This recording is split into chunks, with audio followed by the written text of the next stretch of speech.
you to be my wife. Baby, it's something special, more perfect than a diamond. Got the body of a wine glass. I granted you permission, yeah, I give you the hard pass.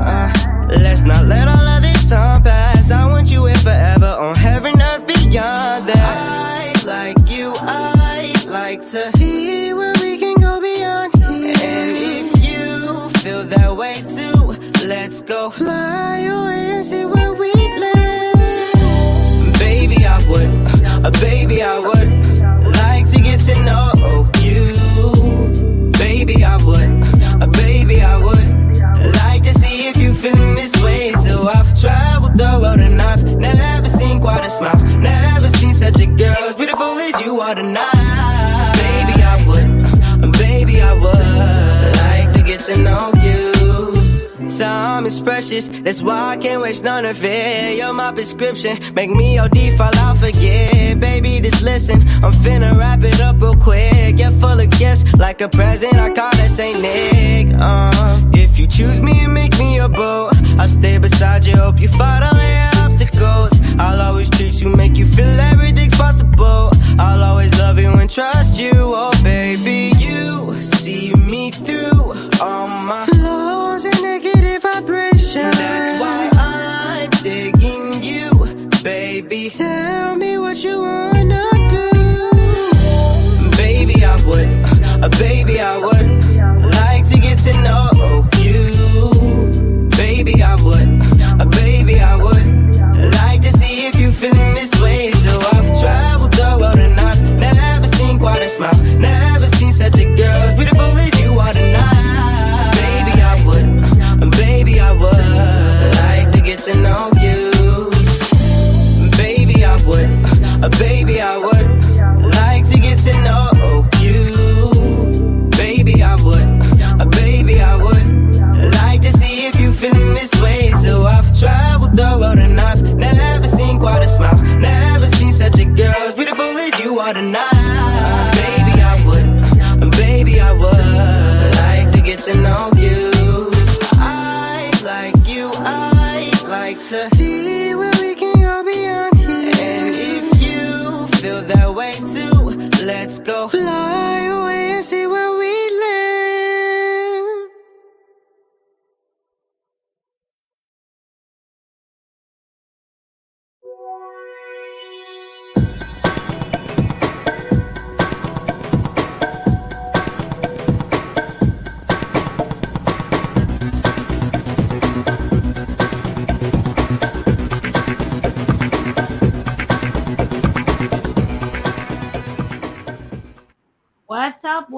What's up, guys?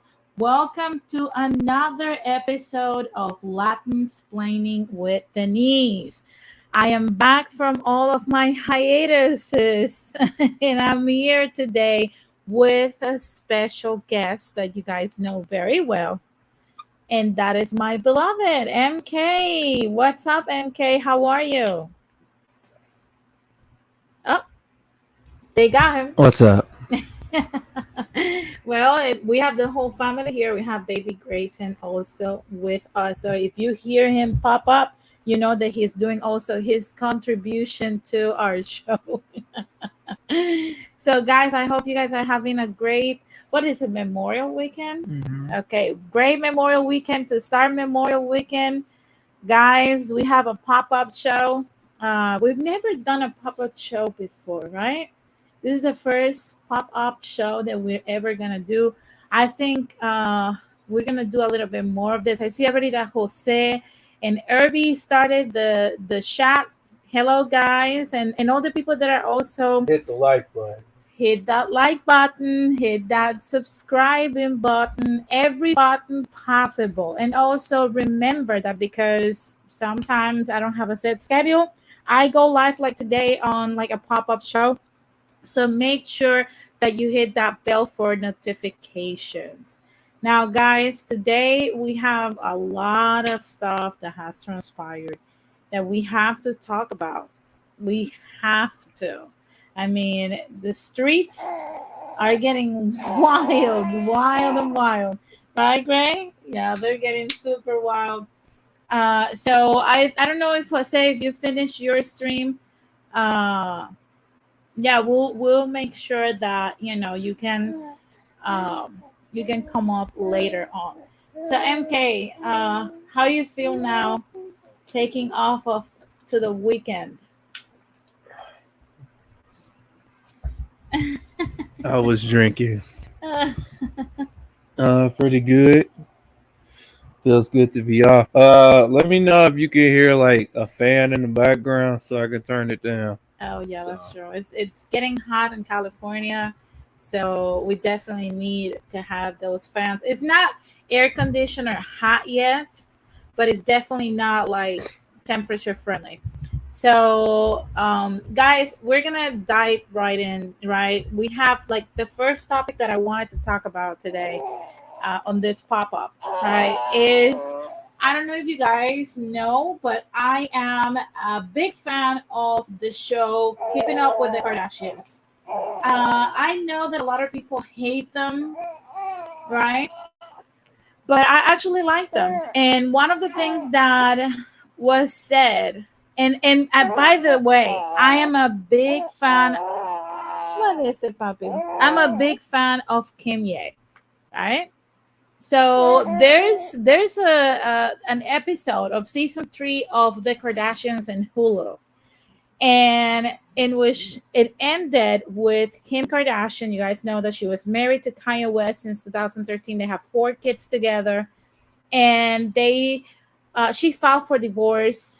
I believe she started in 2021. Then she proceeded to be with Pete Davidson, and Kanye West is rumored to be remarried. Um, we know that in this episode, it ended with Kim Kardashian saying that Kanye West's shenanigans, quote unquote shenanigans, will be more damaging to their kids in the future than her sex tape. I don't know if you guys are familiar with Kim Kardashian's sex tape and the whole scandal about it, but guys, MK had to go a little bit to tend to a little human, but I'm here, so I'll continue the discussion. But one thing I will say is, I don't know if somebody has to, if Kim Kardashian also has a mental illness, or she's trying to pretend that it's in the past and you can become a born again Christian or whatever the hell that is. Uh, but Kanye West can easily tomorrow, and this is my opinion, a lot of people might differ, right? Kanye West can easily tomorrow take some meds, right? And fix his life, because the reason why Kanye West acts up is because after the passing of his mother, Kanye West has not had an easy life. He never took time to decompress and process that loss, right? And he has taken L after L after L. Hey, Johnny, what's up? So Kanye West actually has an illness that makes him act erratic. Now, do I think that Kanye West is a genius? Absolutely. Do I think he's losing his mind progressively? Absolutely, too. The best minds have always been like that. But my problem with Kimmy is that she thinks that tomorrow Kanye West can start taking his Lexapro again and start acting right. And he can explain to his kids, hey, I struggled with mental illness, and that made me see the world in a different way. That's something that he can explain to his kids. My question is, Kimmy, what's the excuse that you will tell your children for you telling Ray J it would be cool to cheat on my husband? She was still married. Let's not forget, I don't know if people know this, but she was still married when this sex tape was filmed. So she went ahead and decided, hey, Ray J, film all of my insides while you're having intimate relationships and intercourse with me. And on top of that, you have to explain how you first get 1 million out of it, and then your mom negotiates $5 million. And that's what made you famous. So I do not agree. I love, like I said, I love Kim Kardashian. I love that she made something out of herself. You gotta respect her hustle, her grind, but let's just keep it real. Kim, I'm sorry. I know it hurts, but you're gonna have a harder time explaining to your children why you wanted the world to see your insides while you were being having intercourse with a man that you were when you were still married to another man. Okay, and you sold that. Hey, Kaishel, what's up? Okay, you're gonna have a harder time explaining that than Kanye West is gonna have explaining to his children his mental illness. What do you think, MK? Do you agree with me? You disagree?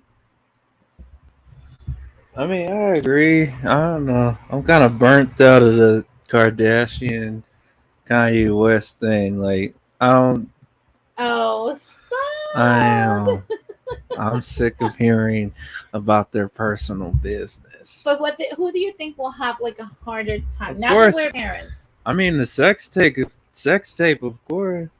why you think sex tape will be like worse? I mean, shit. I'm mentally ill. Like the You're stuff, right. I'm mentally You ill. could easily just say that, like I'm I'm just mental. Like I have an excuse. You didn't. yeah. What's your excuse, Kimmy? You I have mean, like I don't know. Like no offense to like mentally ill people, but I'm just saying, like I have an excuse. yeah, it is true. He has an excuse. I'm not saying that that's an excuse, but like we know that one of the challenges of people with bipolar disorder is coming to terms with their illness. So that takes close to 10 to 15 years on Oh average. shit. So Kanye West was just diagnosed in 2016. So we have 3 more years of crazy Kanye, you Never know? know, cause But you never know. Yeah, he could figure it out like in less time. But yeah, Irby. I love what Irby is saying when he says the price of fame she paid for. Absolutely. I agree 100%. She will have to explain to her kids, hey, I am a glorified prostitute. Because that's not the only thing that Kimmy did. If Kim wants to show us something new, she will have to show us like literally like an MRI of her intestines or something. Like we've mm-hmm. seen it all. And I don't know. Do you guys remember when the game made a song about her and how gross that is? I'm not gonna even say it here because I don't want. I mean, this show is for adults, but it's so disgusting the way he described their romance. So I'm gonna call it that. And what they used to do. Just go ahead and look it up yourself. Look up the game raps about Kim Kardashian. Go read it, and then you understand what I'm trying to say. There's more explanations that she'll have to give her kids than that of Mr. Kanye Ye West. Okay, I'm Tim Ye on this. I'm sorry, Kimmy. I love you, but no. Take several seats. That's not true. Let me know what you guys think about that. But it's just, oh my god, it's just so crazy. I don't know. I think people getting sick of the Kardashians. I don't give a shit about Kardashians to be honest. You don't. Not really. That's why the news come out and I kind of like I don't know what to say. You don't know what to say. Well, I don't know if you're sick enough, but one thing that I am definitely sick, and I share your sentiment with, is with Tyrese Gibson. What Oh more do my you God! want I from don't, me? Tyrese. What more do you want from me, What's his wife's name? Gibson? Samantha Lee. Oh, that's the chick that's been going around on Instagram like Tyrese, stupid ass what video. more do you want from me, Gibson? Mm-hmm. Had his first, I remember, I remember the first divorce that he had. Do you remember when he was like, "What more do you want from me?" That was child support. That wasn't. I know, but it was as a result of his divorce, no? I don't know. Anyway, Tyrese takes his business to the internet once again And he basically drops a bombshell that it was a bombshell only to himself, because he says that he found his ex-wife married him for the money and status during his recent divorce trial. Shout out to the lead attorney who was the one of the people on his legal team. Guys, I am so On sorry. Tyrese's legal team? Yeah, I don't feel. Tyrese hired the legal team? Yeah, you didn't see that live that he did from the court in Orlando? No. Oh, you missed out. I'm more informed than you. No, I'm joking. Mm-hmm. I'm like, he seriously thought that she married him for love. I'm like, Tyrese, you grew up in what, man? Are you serious? It's like I told you before we started the show. You get some money and start acting like you ain't got no sense. If he had sense, he would have known that was already on the table. I'm like, I don't understand. What does he think a 30-year-old woman's gonna do with an older man? Let's keep it real. Come on, Tyrese. After you make half a million a year and you're a man, don't expect women to marry you for who you are. Mm-hmm. Just don't. That's why I always say to the red pillars that nonsense that they're preaching to people, and especially to men, is just bullshit. You're never going to be loved. You're never, at best, you'll be respected. At best. And I highly doubt it. That's why I said at best. Like if you get one of the good ones, you'll be respected. But don't expect for a woman to love you after you make more than half a million per year. That's just how it is. Women are going to come to you because you make a certain amount of money, and that's how it's going to be. So I find that Tyrese he's either doing this for clout. Do you think he's doing this for clout? No, it's a divorce. Or you think he's actually do you really think that Tyrese involves his feelings at this point? I mean, yeah, man, he didn't literally cry up on TV, so it ain't for clout. It's just he's starting to. I don't know. Like I said, you live in a world where everybody starts talking too much. Nothing is sacred. I understand you're a celebrity, but I don't want to know everything. Even if I know you're getting divorced, you should have kept that shit to yourself. Yeah, I think he's making a fool of himself. Oh, I Do you didn't know think- dude. Come on, it's like saying Lauren Sanchez didn't marry Jeff Bezos because he's a billionaire. because she loves him. Yeah, Imagine, oh, I'm with him because I love him. Like, or maybe she does. no, she doesn't. I don't know. Do you think if Jeff Bezos was a mechanic with the greasy towel on his shoulder and everything, No, do you think that No. she no. Hey Royces, what's up? Yeah, I don't think that this, and I don't think Jeff Bezos is this delusional though. I think he's very aware Well, I mean, that's why you got somebody closer, a little bit closer in in age. age. Yeah, I don't think that You gotta stop. I understand, like in the red pill spaces, there's a lot of dudes saying get somebody younger, but if you know that these types of females nowadays are after just money, and that's basically what you don't want, because even though you guys keep saying I want, what is it? Transactions. You really don't want transactions. yeah, that's what I keep saying. This is the infamous lie that a lot of people in the red pill space keep telling young men, oh, get your money up and then go get women. I don't think that's the right order of things, but whatever floats your boat, whatever floats your boat. Like if you want to do your thing, I don't care. I mean, at this point, but just know that, like I said, if you make at least $500,000 per year, you are not going to find a woman that loves you. Okay? Once you have that clear, there's no issues. And one thing, I'm sorry, guys. If you're sensitive to bodies that are weird, get out of the stream. Brace yourselves, right? But this is something we got to talk about. we got to.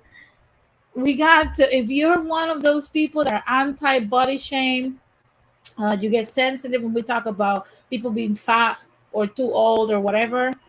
Get out of the stream because we're about to get very offensive. This hot mama was feeling herself when she dropped this fire bikini shot on us. Can you guess who it is without cheating? Proving that age ain't nothing but a number. I think DMC was trolling Loki.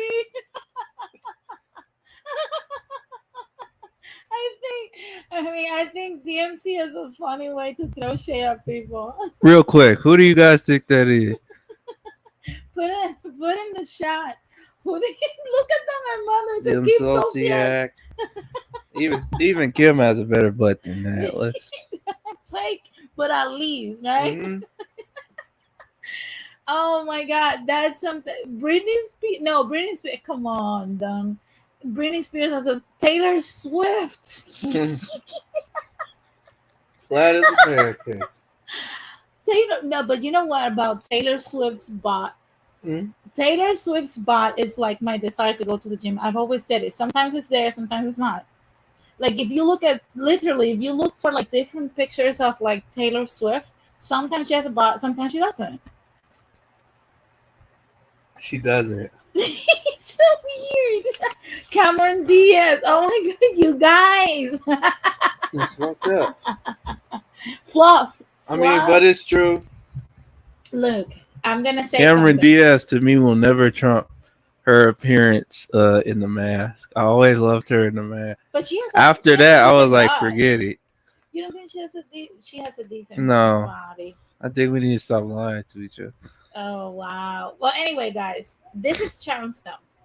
Okay, Sharon Stone is 65 years old, and she decided it was a cool idea to join Madonna. She thought it was a Kamala Harris. Come on, Rachel. She thought it was a nice. Yeah, I think it was she thought it was a nice idea to join Madonna, and making the internet disgusting and making us throw up our breakfast by posting this picture that she thinks is sexy. And guys, look, the comment section is going insane. Some people are coming for what I commented. I'm gonna repeat it here. I've stated many times, I'm overweight. You're never going to see me going outside of the house in inappropriate attire that I know it's not flattering for me as an overweight woman. And let alone I'm going to say, hey, if you tell me the truth about how I look in this attire that doesn't suit me because I'm overweight, I'm gonna get mad because you're supposed to lie to me. I think we have to start telling the truth to people. I commend Sharon Stone for keeping herself off, because I've seen other 65-year-old women that look disgusting. Nah, Johnny, Selma Hayek is way better than that. don't do her like that. But I will say that, to be honest, she should have taken this selfie and just keep it at home and never post it on the internet. Because to be honest with you, this is a thong. And I don't know if you guys noticed, but she has a long butt. And if you look at the bottom part, I don't know if you guys can see it. The bump, oh my God, I am definitely going to hell for this. But the bottom part, I'm sorry. The bottom part is not good at all, man. And then on top of that, Sharon, that's a thong. Thongs go inside the butt. If it's sticking out, you don't have the body for a thong. Okay, can we just tell her that? I don't know. I don't think she should have posted this. I would be like, somebody come get their grandma on the internet.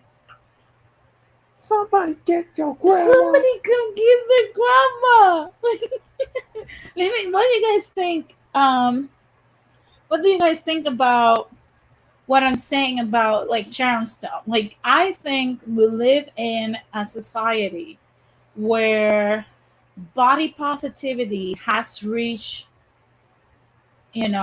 levels.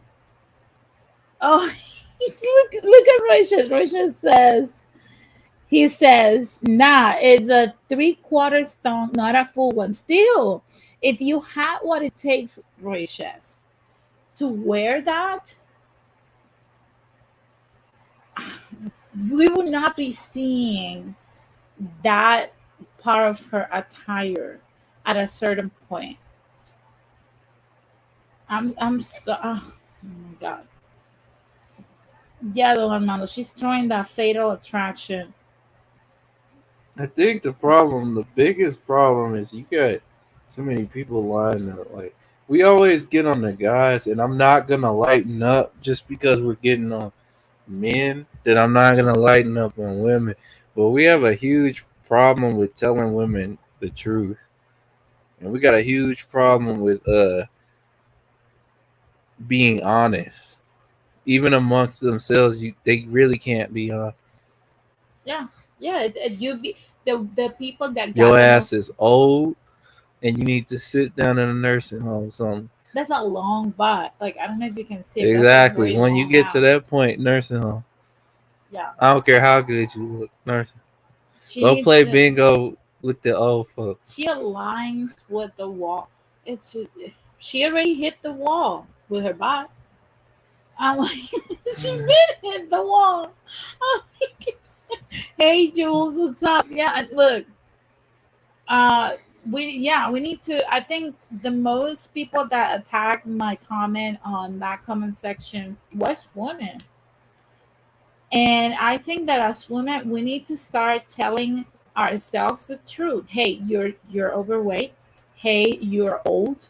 Hey, that's not flattering. Hey, you don't behave like that. Hey, we don't want to see your private parts outside of your home. You know, it's not okay to twerk in public. It's not okay to wear lashes that look like you're about to fly away. We need to start telling ourselves these things among ourselves. Men are not supposed to have to shame us into these things. It's kind of like when people started attacking 50 Cent because he told Madonna, like he made She's you those. old fuck. She looks I ridiculous. mean, Fluff. We're trying to yeah. replace in our household the F word with fluff because we have a kid now, and it's such a difficult thing to do, but we'll get there. But yeah, like when 50 Cent mocked Madonna because nobody wanted to see her doing stuff that 21-year-old women are doing. Like, she got herself, I mean, I commend her for getting herself a BBL, but I will say something. Mm-hmm. If you want to do this is the thing that I disagree with 50 Cent, right? Madonna got herself a BBL and has gotten Botox. Does she look unnatural? Absolutely. But to her standards, she looks fabulous. And at least she has some form of a bot. But one thing that I would say is that I'm a full believer that if you don't have something and you want to look a certain way, go get it. Like I was just telling MK earlier today, I'm all for down for Ozempic. I'm going for the Ozempic. I don't care. If you want to look your best, you have to invest in yourself. I believe in surgeries. I believe in nose jobs. I believe in Restylane. I believe in lip fillers. Uh, as long as you don't look crazy, right? And as long as you're happy. But don't come out here and say that you look a certain way when the public is telling you, hey, this is how you look, and then get mad when we're just stating facts. Sharon Stone has a long butt. This picture of her is not flattering. It took away all the sexiness that she built up in her career. Because at some point, I don't know if you guys have watched Sharon Stone movies, she used to be a very sexy woman. Now she's just a sad grandma with a long, fluffy, decaying butt. It's so weird. I don't know. I don't know. Yeah, I don't know how to explain it. I don't know how to explain it, guys. It's just, it's a long ass. I'm sorry. It's just it. I don't know. Maybe I'm mean, but and like I said, if you look like Angela Bassett, if you look like Jennifer Lopez, go for it, girl, because you look beautiful. They shame women like me because we're not competing with them. We're not even at that level, and they're way older than us. So those women, yeah, go ahead and have it done. But women like women like Sharon Stone, I'm sorry, it's just, oh my god, so crazy. And speaking of Sharon Stone, I was trying to look for the Ozempic thing. There's a war that I'm noticing against the people that are doing Ozempic. Hmm. What are your thoughts on that? Do you believe in Ozempic and the No, people that take it? MK, what's your stance if on it? it's not prescribed to you, then no. Because Why? everybody wants a quick fix to get like thin and get to the workout weight. You gotta work, man. Like, what's the point of taking Ozempic? Your ass gonna get fat in a couple of months anyway. You keep taking it. Nah, forget that. I'm going for it. I'm when I work out, I want to be full natural. I don't care how long. I don't care how long it takes. Yeah, but not everybody wants to run like you do. Yeah, but what it? But what's point is that if you're just gonna eat, you're gonna get skinny and then eat again, and then you're gonna get big again, and then you gotta take this stuff again, That's and the you whole don't know point what of type taking of Ozempic. use that you don't know what happens if you keep doing the going back and forth. But let's say that, okay, because if you don't, Especially if you're not if especially when you don't have a prescription for it and your doctor didn't but the approve doctor will prescribe it to you for if you're what, over for weight control. for diabetes. But you got to take it. Okay, you got to take into consideration this: obesity uh, actually causes more problems than not, and eventually leads to heart disease, Hmm. to high cholesterol, to diabetes, cancer. The list goes on and on.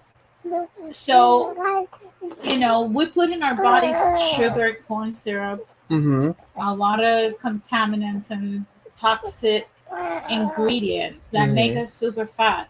And then what's Ozempic? A method to just mitigate those things, those results? Why Hmm. not? Like, why? I don't understand.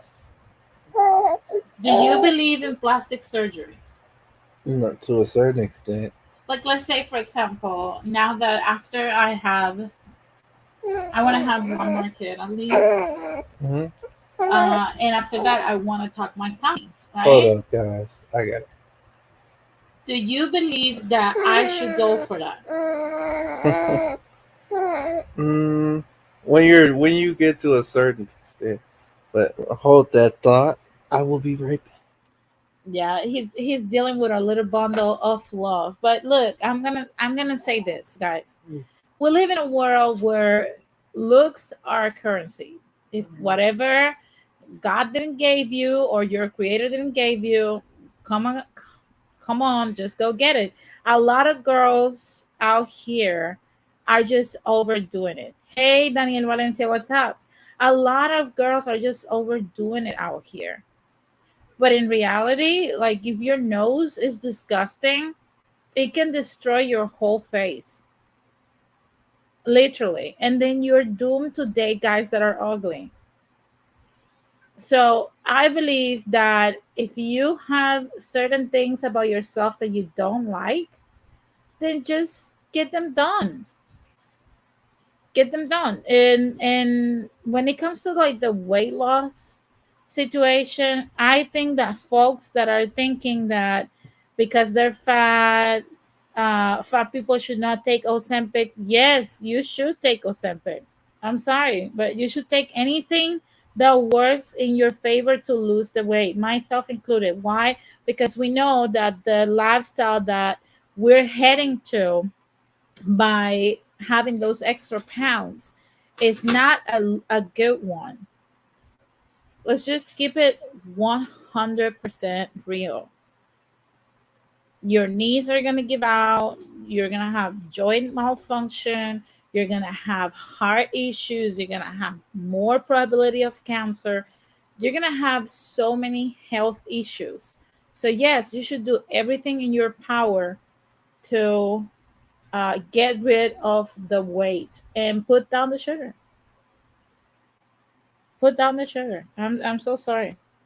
The benefits outweigh the risks. Okay, so what do you guys think about that? Let me know in the chat. I'm waiting for MK, my co-host, to come back. But that's one thing that, oh my God, we can talk a whole stream about what I think about cosmetic surgery and procedures. Now, guys, I want to, because this is a little bit more informal. Um, you see, Irby says he agrees. Yeah, I agree. I mean, whoever disagrees with this, I don't know. I get it that MK disagrees, but it's because he runs. He's able to lose weight really fast. Good for you, honey. I love you for that. But I don't like running. I like power walking. Maybe doing the stairmaster. That's it. Don't ask me to run. That's just that's just how it is. Nah, you guys bullshit. No, it's not You bullshit. do whatever you can do, and that's bullshit. Cause you know what? Take cocaine. That makes you skinny. That doesn't Cause all make you're you gonna skinny. focus on is the cocaine. You're not gonna focus on taking food. Just take the coke. But that Just take the coke. Sniff it. Cause that's all you're gonna be focused on. Oh my God! So you're one of those I'm people just that are saying, saying. like, when have you seen a fat crackhead? Yeah, Just take crack. exactly. Come on. That's what happens when we start doing any But and the rollerly everything. is like this. I like the Exactly. stairmaster better than the elliptical. The elliptical makes me just want to punch someone and start crying. Start smoking crack. I don't know. No, come on. That's the best weight loss. It's not. Crack is not the best weight Evidently, loss. you said any means necessary. That means crack it is. No, I said do what you can, whatever you can do. I think Ozempic, and you still have to work out with Ozempic and stuff like that. You know, like it's not like a guarantee. I know a lot of people that have had gastric bypass or the balloon or the gastric sleeve that they have not lost weight or they regain weight. It's not a guarantee. Well, you know what I say. You have to actually do the work. I just think that, like I said, people, especially women, we have to stay competitive because we're the ones that age faster because of children, because we're highly dependent on collagen to stay young. Everything that we do, like right now, look, I have not had like a drink like that since 2016. That's when I stopped drinking.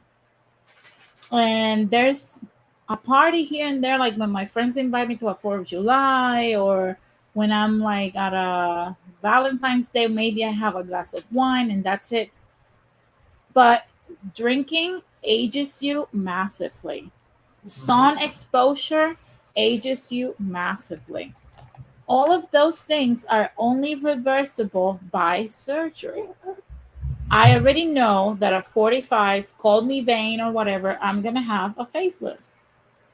I already know that. 10 more years. You get this Next face subject. for you get this This is face. boring. Next subject. Oh wow. He told me boring. No, I said this part of one. You don't want to talk about elective surgery. Hell no. I think you don't, because we live in LA and you see that everyone looks the same. Mm-hmm. I think people that live in The other Weekend said it. Other girls always but I think that you're just like surgery burned out, I am surgery. because we live in LA, baby. Mm-hmm. But if you were, like, say for example, we were in Montana, you'd be like, yes, baby, go for No, I everything. still would be because you see it online. Oh my God, Jose, why what? Why expand on what was your question? Yo, Andre 3000 in Japan with his flute. That dude is everywhere. Hmm. Oh, look at this. It says prosecutors are demanding a hefty sentence for Tory Lanez over the shooting of Megan Thee Stallion. What do you think about that? Be honest. I don't know, kiddo. This is supposed to be a pop-up show. This is supposed to let people come on and do it. Okay, then let's open the chat. Yeah, because I'm not. MK does not This is want one to of share them. his thoughts about this topic, Oh, right? what, Tory Lanez? I'll share it. No, that's wrong. Yeah. That's the wrong one. MK does Hey, not want before to. we come up here, before we even let you in, I'm gonna tell y'all one thing. Don't come up here with no stupid mess.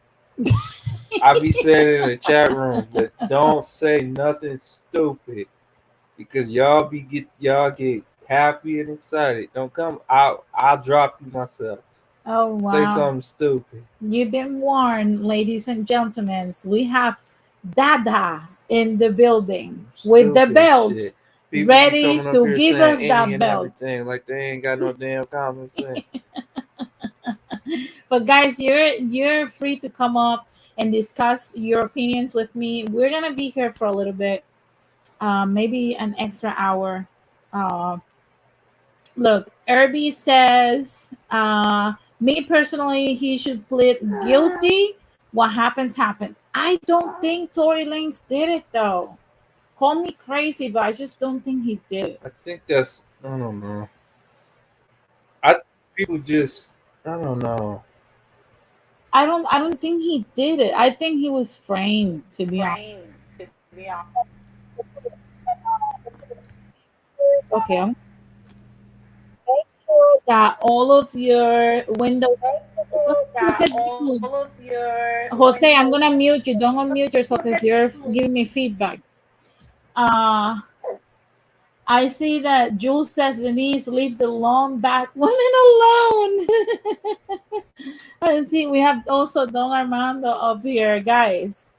Like I said, make sure that all of your other windows are closed so you don't have an echo.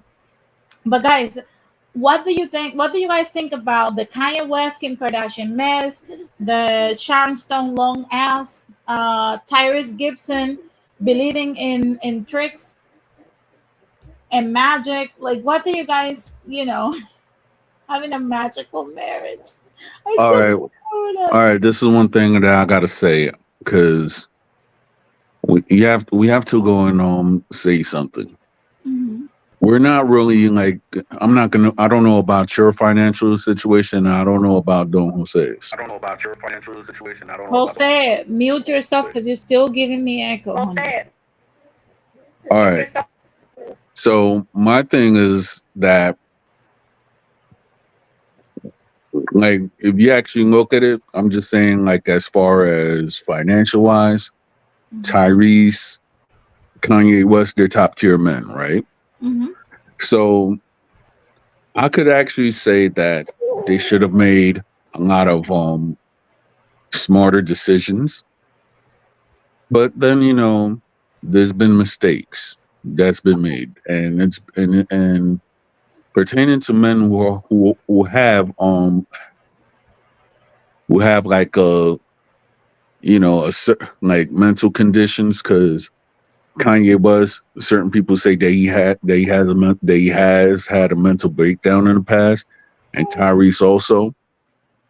So one thing that I've been seeing is that men who have like a mental breakdown or whatsoever, or when they're at their lowest point, a lot of stuff does not go for their benefit financially or personally afterwards.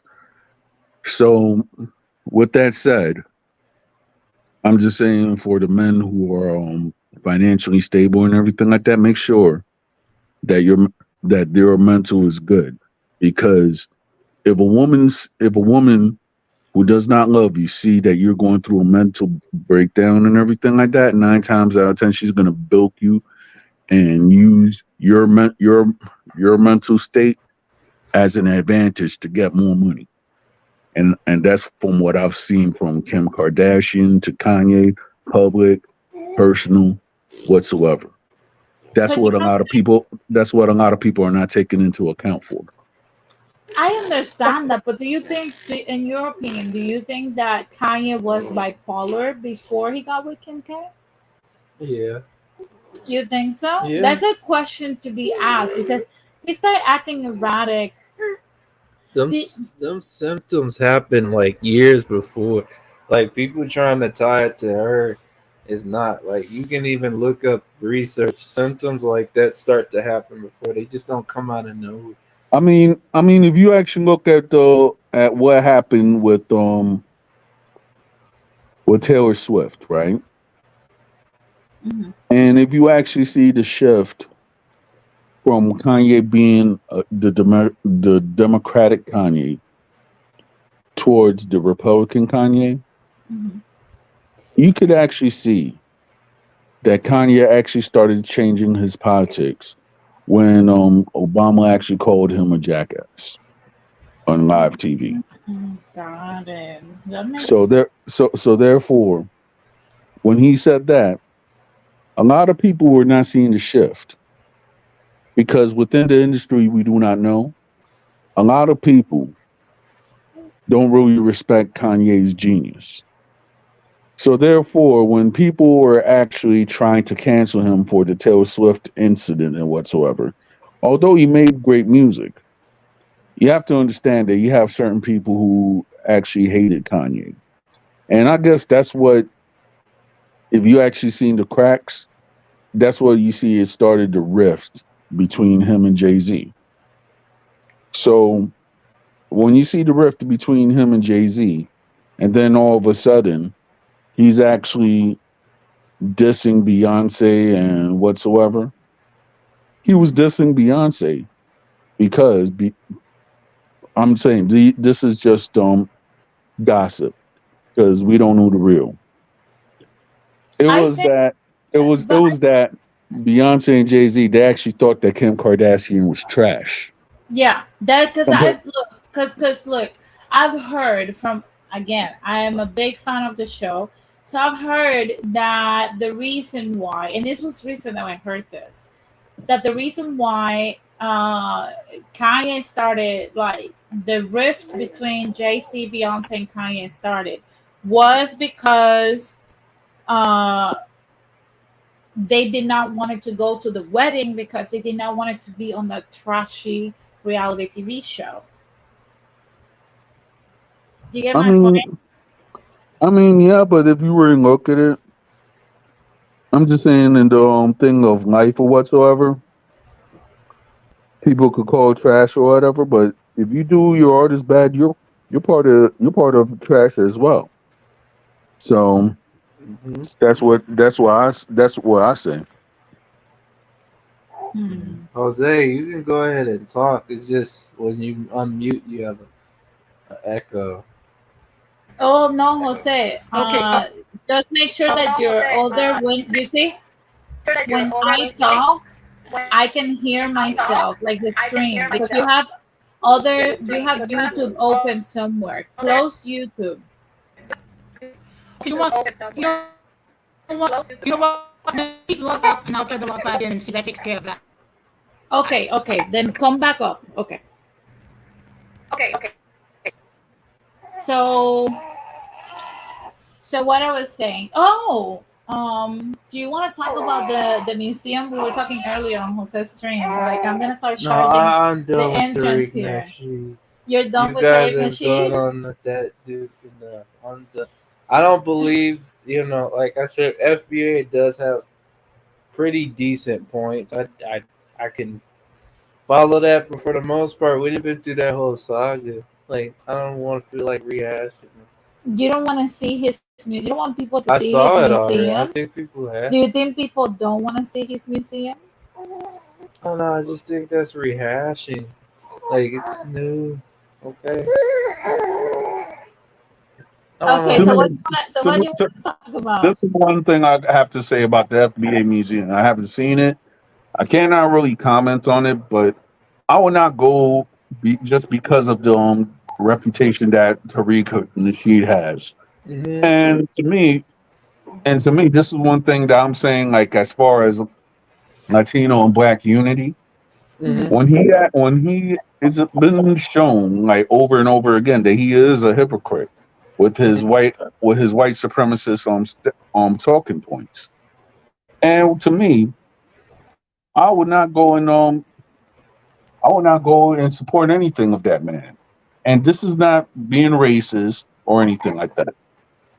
His thing is when he call people who are of outside the FBA or ADOS as feathers. That's when I actually stopped respecting him and so-called FBA movement, because it's been shown, just like other so-called cults, that's what he's acting like. That's what these guys who act like that they're so black oriented and stuff, when the fact is they're not. So with that I said, mean, I would not actually support his museum whatsoever, because he sounds like a sweet, like a how should I say? Um, he sounds like a sweet oil salesman, meaning I that mean, he'll go and give you a hope, but at the same time, when you buy it, you actually poison yourself. I get where he's coming from to a certain. I don't follow. Only thing I followed about Tariq Nasheed was his documentary. So I don't really, outside of that, I never listened to his player days. I never even listened to him now as in turn. Now, do I understand some of FBA's point? Yes, because I don't think people realize that our outside FBA, that even people who don't follow Tariq feel the same sentiment to a certain extent. Like because nobody really tries to ask or understand where that comes. So it's like it's there even for me, and I don't even follow the dude like that. I don't follow him at all. And some points I could be like, you know what, he got a point on that.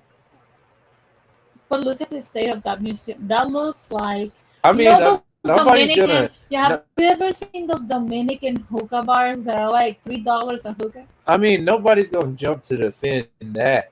So it's like to me, it's like I don't know. Like it We is have what it is. more. We have more African artifacts in our house than I see on that museum, and you know it. I mean, he could if it was me, if I would tell him, I said just convert it into like A cafe. a African American night cafe. Just have the stuff still up, but take some of this stuff down, put some tables in here, reorganize, and have like a little stage because they're already kind of doing that.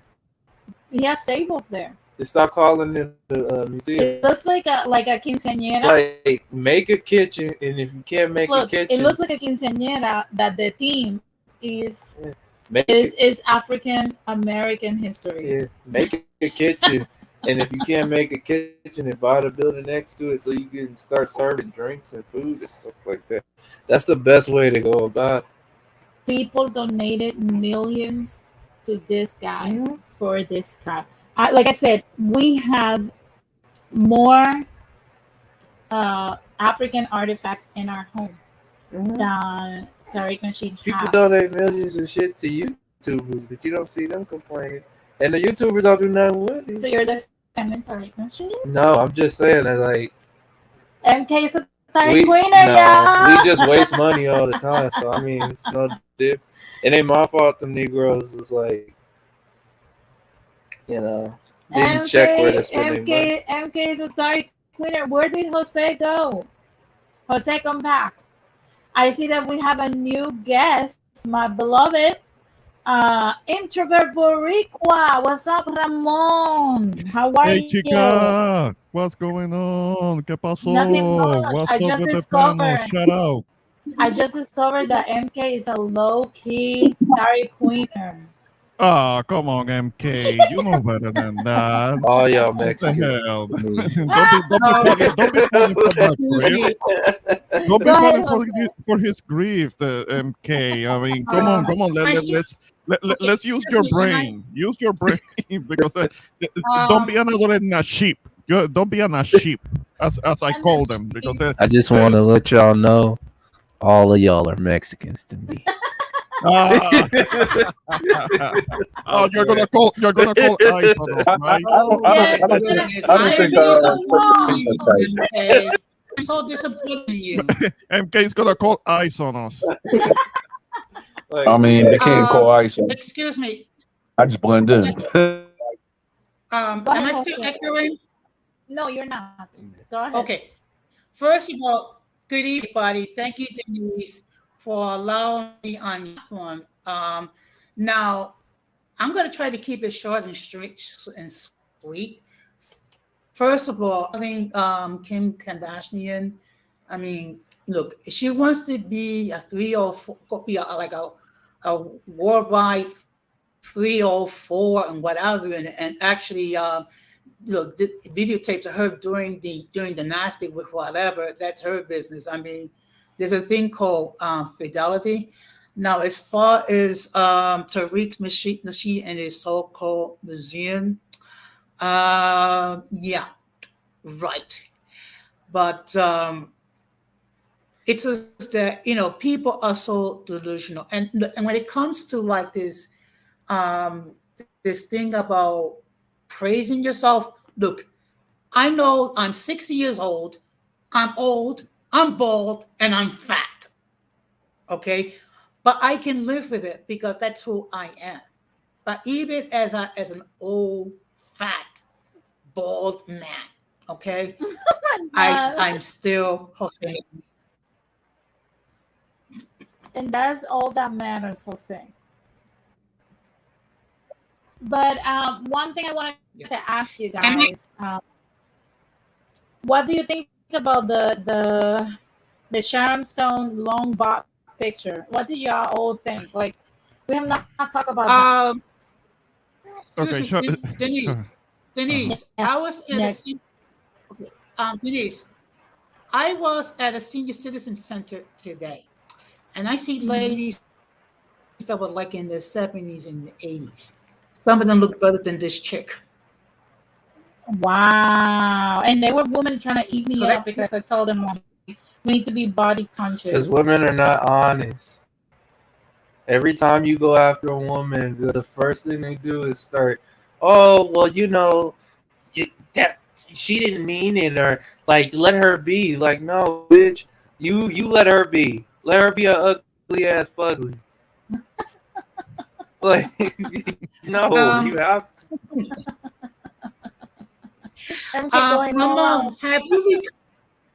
Ramon, have you recovered from a last stream that we did? Oh, yeah. What happened on that I know live that- stream? What's that? We were talking about the Ebony K remarks regarding the bus driver and the pushback. So actually, it was a two-part. Basically, what I said was that he had the right to say what preferences, and that they were, upset with her remarks. Well, it went from that into a heated debate and who's guilty of what. Mm-hmm. Oh, wow. I mean, I would Yeah, suggest, but Denise, that it you was watch to be the stream when you get a expected. It was chance. to be expected. Mhm. I'm gonna just be honest, Jose. I watched some of that stream. They were wrong. And I know I've been getting on the dudes recently, but Okay. no, they were wrong. And because it was too much emotion, it's everybody talking over each other. And what I cannot stand is like if I'm gonna have a conversation with a woman on that topic, she has to listen to what I have to say. If I'm going to sit there and listen to all this, then you gotta sit there. And the thing is, like, they're just like yada yada yada yada yada yada, and I'm like, I can't hear shit about what Rakim is saying or what Ramona said. And when you have conversations like that and they start devolving into that, what I would do is start muting people because that's like, I don't care how emotional you get. I don't know, man. That whole thing about it's all. I like I said, I've been getting on men lately, but I think my issue with women is as soon as you start talking to men, they feel like it's their turn to get up and be like, "Hey, man, and get them, tell them right." And I'm like, "Well, you got issues too, so sit your ass back down." Like, so to me, that whole situation is like, it was based off of feeling. That whole conversation. Well, I will admit, Well, you I know got what? out argued. I got out argued because that's what it became. That's what Uh, it descended into arguing back and forth. And as I have said before, I don't really argue with women like that. uh, So they were able to out argue me. So I'll take it. I'll take that L. I couldn't But really argue back, but I stand on But you my. know, Uh-huh. what was the issue? What was the issue? No, because it was partly it was about the whole Ebony Case situation. Because I mean, it went from the Ebony Case situation when we were saying like, okay, I was saying like, okay, she's already of a certain age, and she already had a high value man who was the fiance, but my understanding is that she walked out of it because apparently She, she could do better. But the thing is Mhm. that she's now entering her 40s, and apparently her standards keep going up and up and up.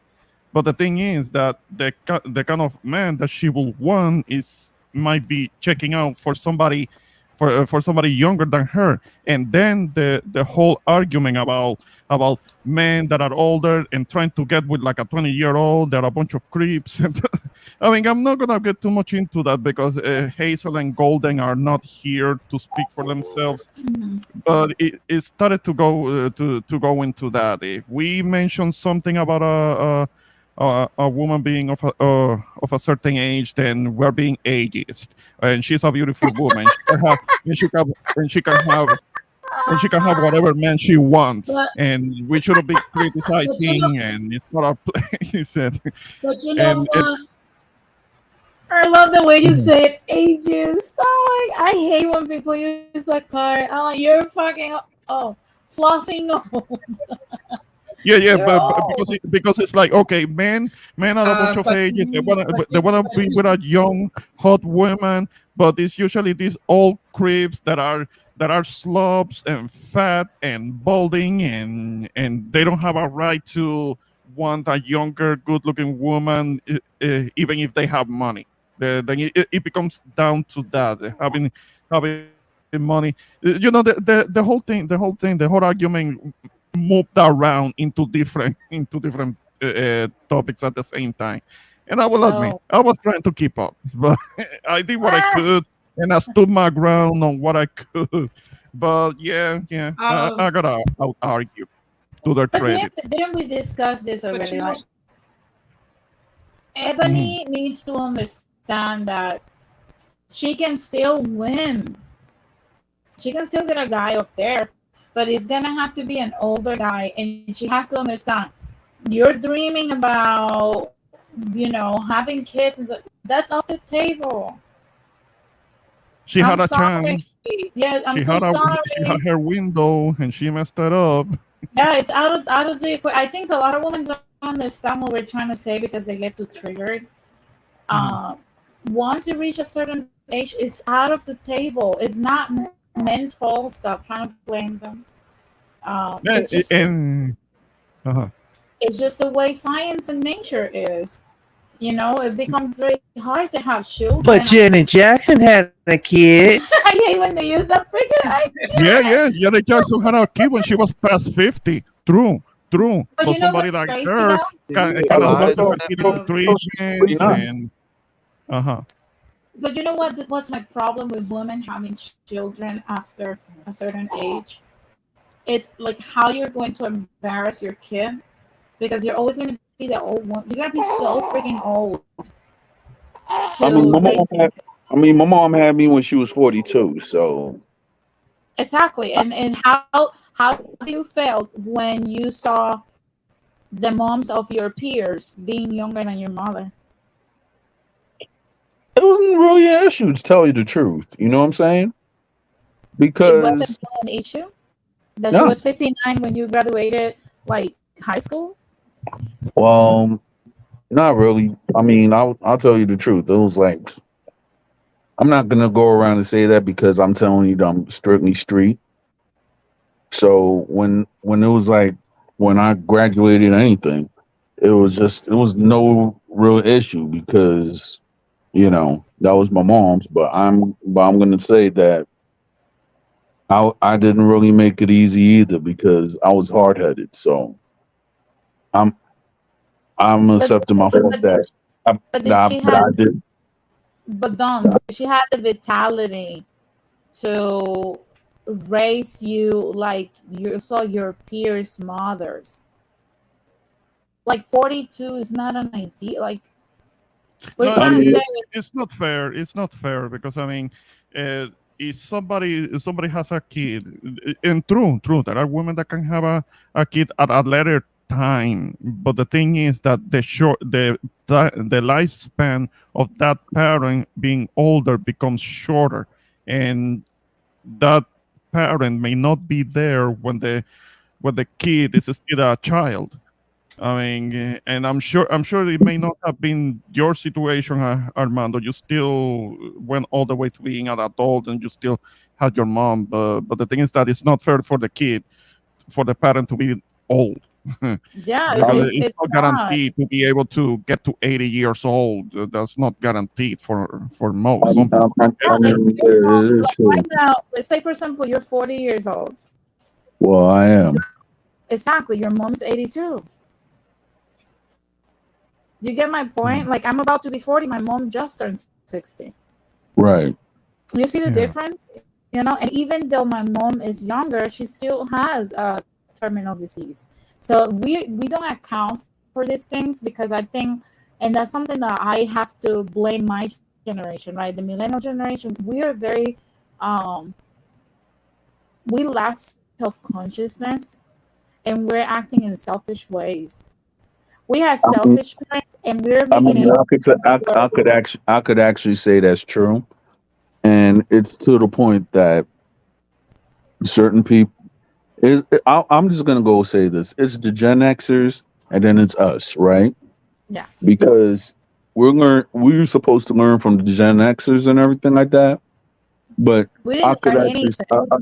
I could actually say that my lifetime and everything like that, I have acted selfish, and then now looking back at it, is that what's the generation before the Boomers. boomers? Yeah, I those were forgot. those were the Yeah, my original. generation. Those are the original selfish. Then we Nah, passed the Gen nah, X that were also selfish, and then we are like on another level of selfishness. Yeah. yeah, we are actually, because it's to the point that I'm saying my generation, we will be ready to go to war with each other than just to hatch it out. Yeah. We're actually way more disrespectful than the Gen Xers. I Oh mean, yeah. it's to the point, like in my generation, I could actually say that I was a street dude, and I've lost a lot of people as far as the street life and everything like that, because the streets, it was crazy, meaning that people will kill you for anything and everything. And it it gotten to the point that I almost done lost my life. just because I whoop somebody's ass.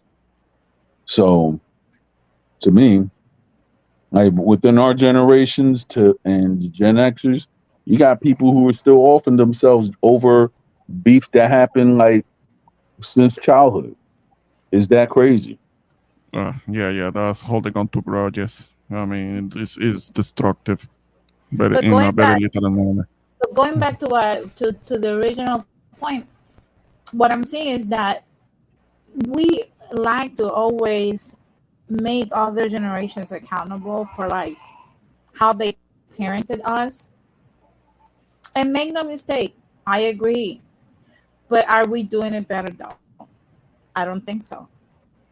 Like we're not like yes, I get it. There's like exceptions and stuff, but we're not doing it better. Like every time I turn around, I see mothers of my generation that are just annoyed, that talk horribly to their children, or that are like, oh, like I've seen women that drink during pregnancy, smoke during pregnancy, consume drugs during pregnancy. I just saw a video the other day. You guys know that I'm breastfeeding, so of course I'm supplementing with formula, but I have to still breastfeed. So you cannot consume a lot of stuff when you're breastfeeding, and one of those things is alcohol. Not that I care, but that's one of those things. And I just saw a post. I think it was today or yesterday when they were talking about Summer Walker and that she was drinking some stuff like was hemp and stuff like that to produce milk and stuff like that. I'm like, I've seen women talking about like, oh, like I will smoke marijuana when I'm pregnant for my pain. I'm like, these are the mothers of our generation. Yeah, And then, when I was in Mississippi. Uh-huh. oh, go ahead, Brandon. Yeah, I remember when I was in Mississippi, at the job that I have over there, there was this woman who got pregnant and she was smoking Newports the whole time. I Oh mean, my God. I was really trying to keep it inside myself, trying not to blow off and kind of like go off on her, like, "What the fuck are you doing? You shouldn't be smoking. It's gonna affect your baby." And she knows. I'm sure that she knew. She seemed smart enough to know that, but yeah, I have seen it. I have seen that the certain so-called moms that will do that.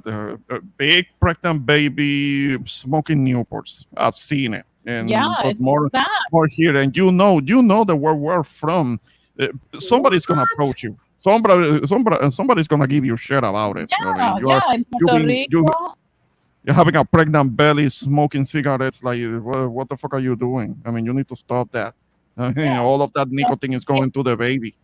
yeah, somebody's gonna come at you. I love what Johnny Mills just said when he says, "We always blame the baby boomers and the Generation X, but we millennials and the Generation C are no better either." And I will look. Something I would say is, we're heading downhill with Gen Z. If we think that millennials are bad, Lord, I feel so bad. Like I see the positives in Gen Z. I genuinely see them. I do. However, I'm becoming more acquainted with like the poverty in America, crime in America, specifically those areas like Chicago, for example.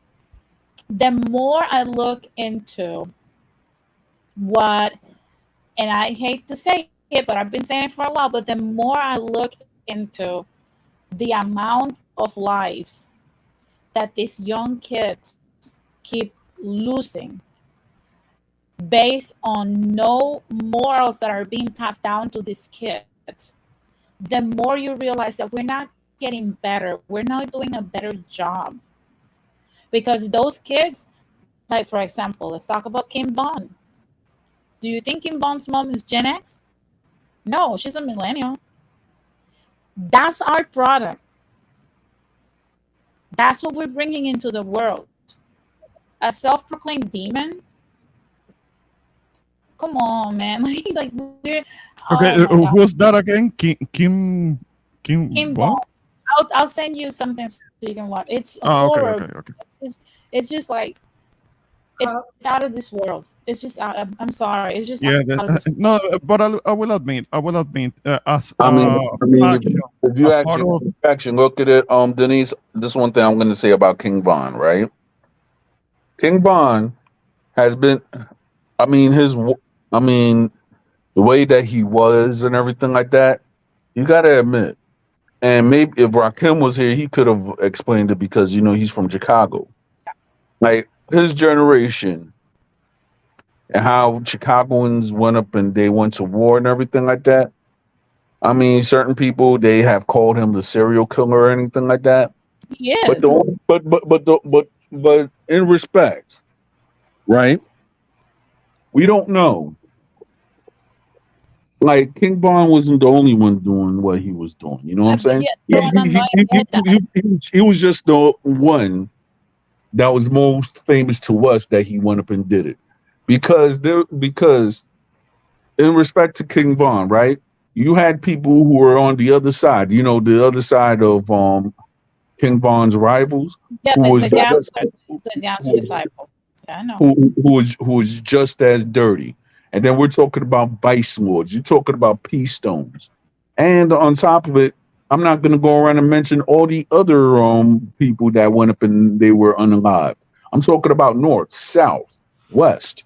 So therefore, if you actually look at it, the culture, the gun culture, and the gang culture that King Von was doing, yes, he was a serial killer technically, but there's a lot of murders that he might have been tied to. This But is this then, is but this but is my then, there, problem. This is but my then problem. there's a lot. This is my All right. problem.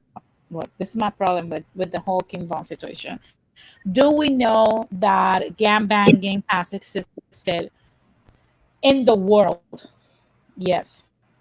Do we know that gang banging is connected directly to the lack of jobs and opportunities?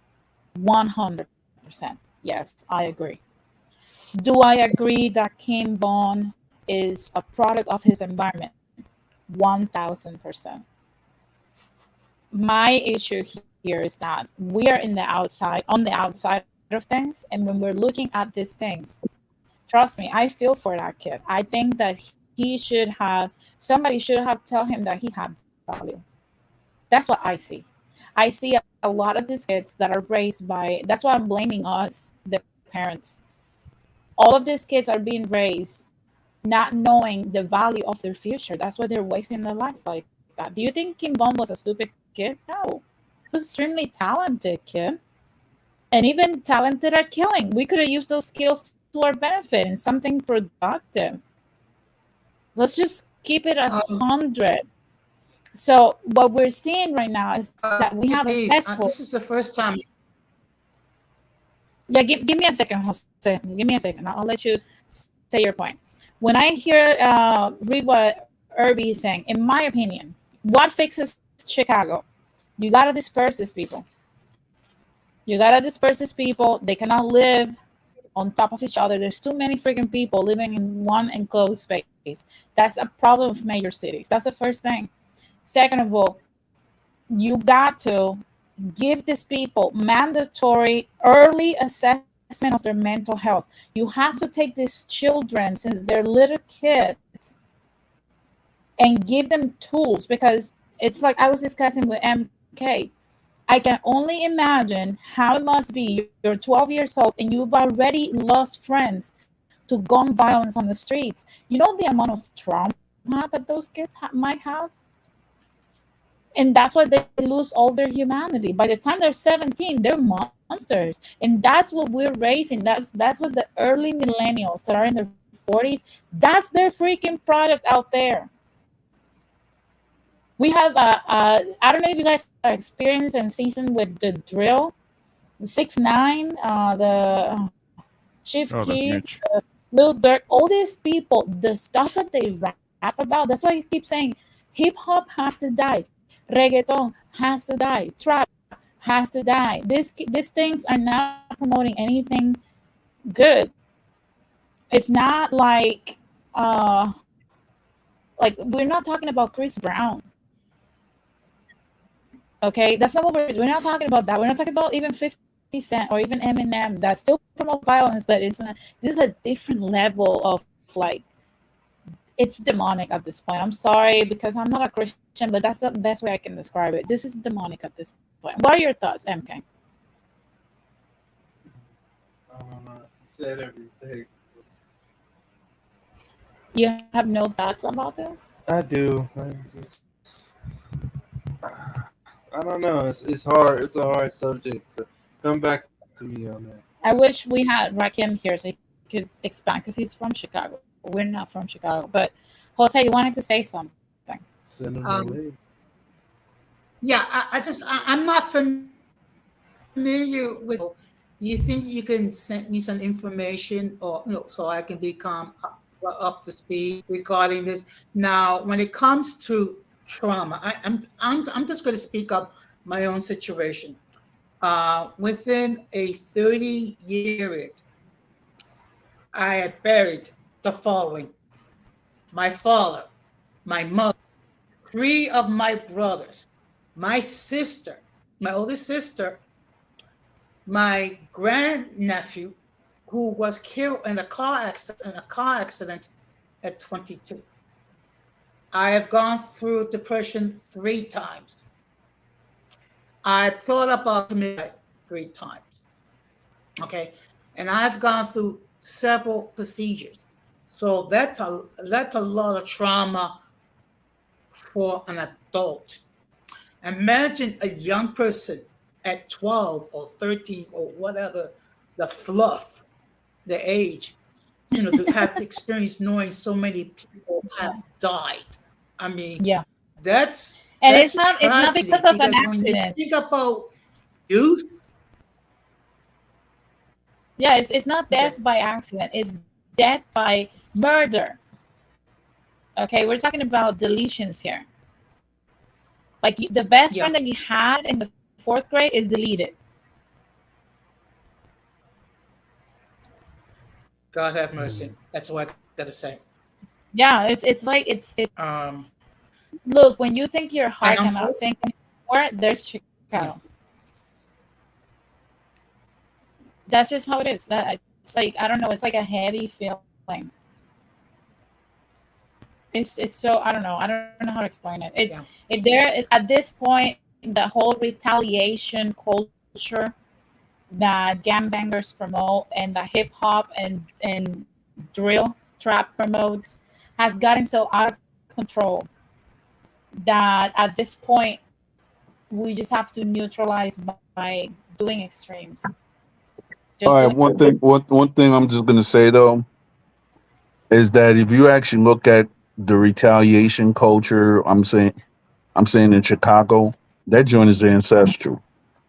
It's to the point that I was actually talking to a guy who's been out there and everything like that.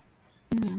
The way that we think of gang banging, like as in California, is not the way as in Chicago. No, it's not. It's No, not Chicago. the reason why I'm saying this, and certain people could actually say it, like on like the gangs that we know, whatever famous gang come out as, the way that they move originally was like the Italian mob. So therefore, in Chicago, the gangs are not known as gangs; they're known as mobs. So therefore, there was a certain type of respect within mobs, meaning that, okay, there was violence. Let's be honest, but then there was rules to the violence, meaning that you could not go around and hit a person or get a person deleted without being sanctioned by a higher leader. Now in Chicago, since most of the older some of the older gang members are still in prison and they can't call the shots. Now it's a new rule. Now it's for the jungle. People are not going. The young bulls don't know the old rules, The so therefore codes. that's why there's more violence in Chicago. Well, the whole thing with the presence of the mob is something that has been going on for like over 100 years. That's where I understand that Al Capone was based at, Yeah, he because was he the got first one. caught and he was sent to prison, and that was back in like during the Depression era, and over there they didn't have like a so-called what they would call a crime family. What they would have was called the outfit, from what I understand. But the whole thing, the whole notion with um, not so much gang violence, mob violence, that has been going on for a long time. And my understanding is that when the FBI started cracking on the mob activities, my understanding that it started in Chicago. It wasn't in New York with the five families and all of that. Mhm. Started in Chicago. It may have been because it was going on more. The violence was more crazy over there already. That was during the Hoover era, the J. Edgar Hoover. I mean, when he actually started to acknowledge the mob, because for a long time he wouldn't do it, but that was because they had dirt on him. It was later on after he passed, from my understanding. Yeah, I So think I I mean, I think mean, if you actually look at it, the reason why certain communities are the way it is because what they showed in the film in the Black Panthers. I don't know if it's true or not. Maybe somebody could actually vouch for me if it is.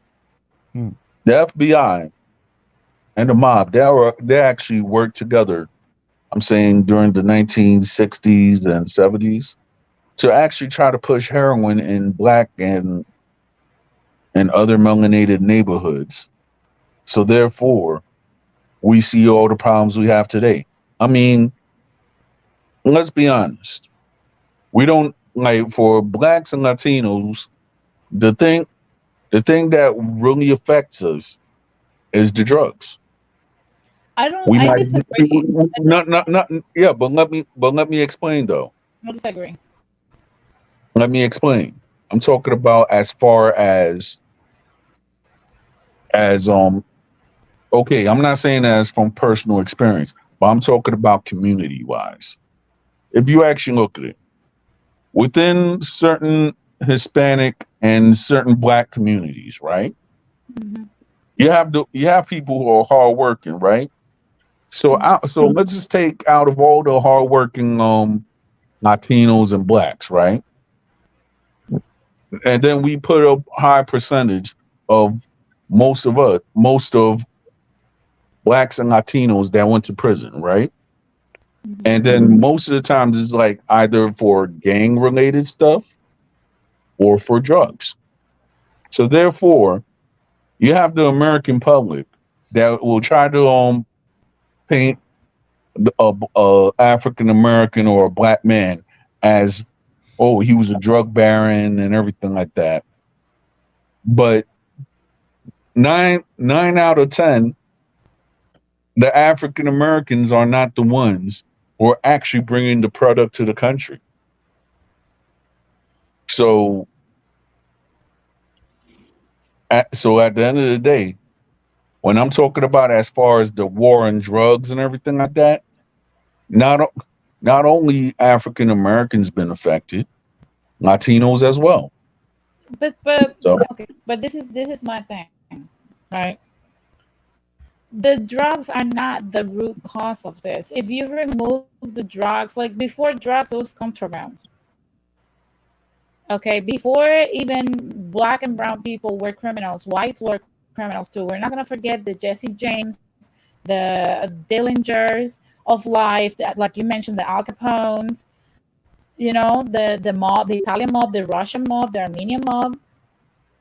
Come on, like the Irish mob. All these people have something in common, one thing in common, and that is mental health issues, trauma, severe trauma. And when you don't tend to those things, people abandon morality, because when you present them like it's like America. I understand that America created, like, the powers of America created a perfect storm for people that are non-white to partake in moral practices that basically promote the end of our life.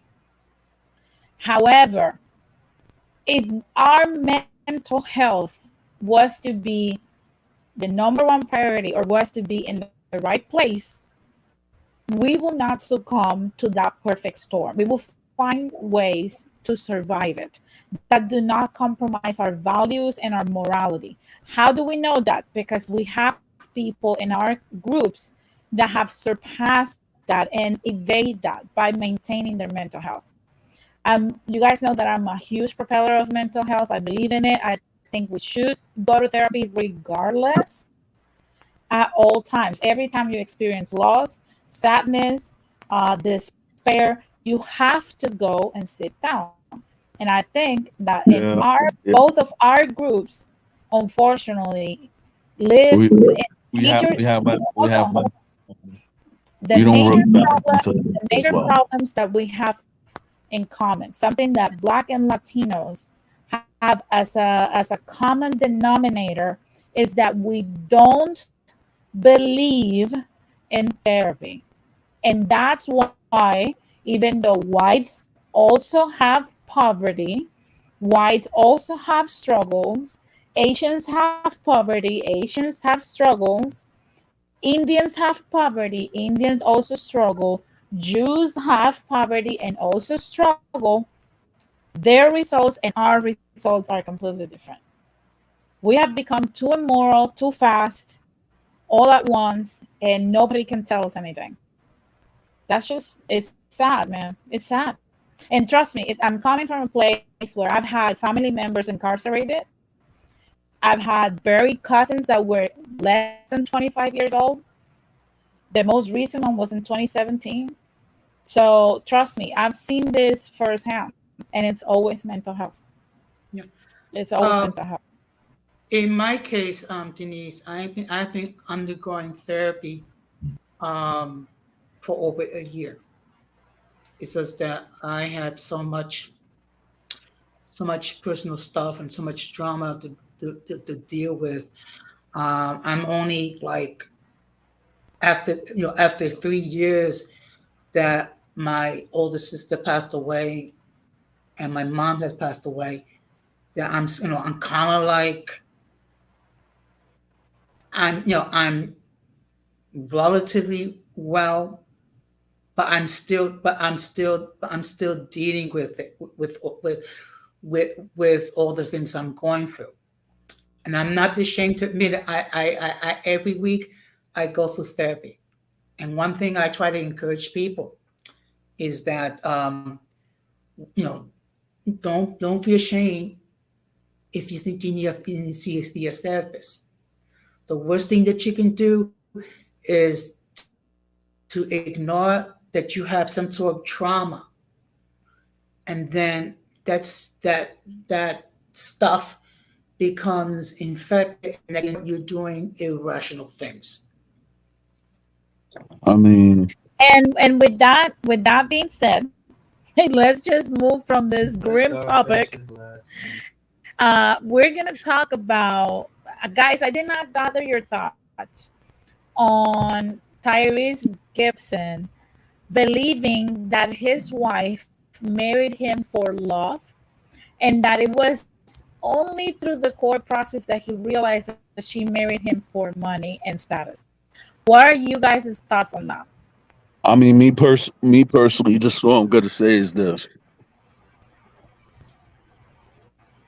and I hate to say about it. That woman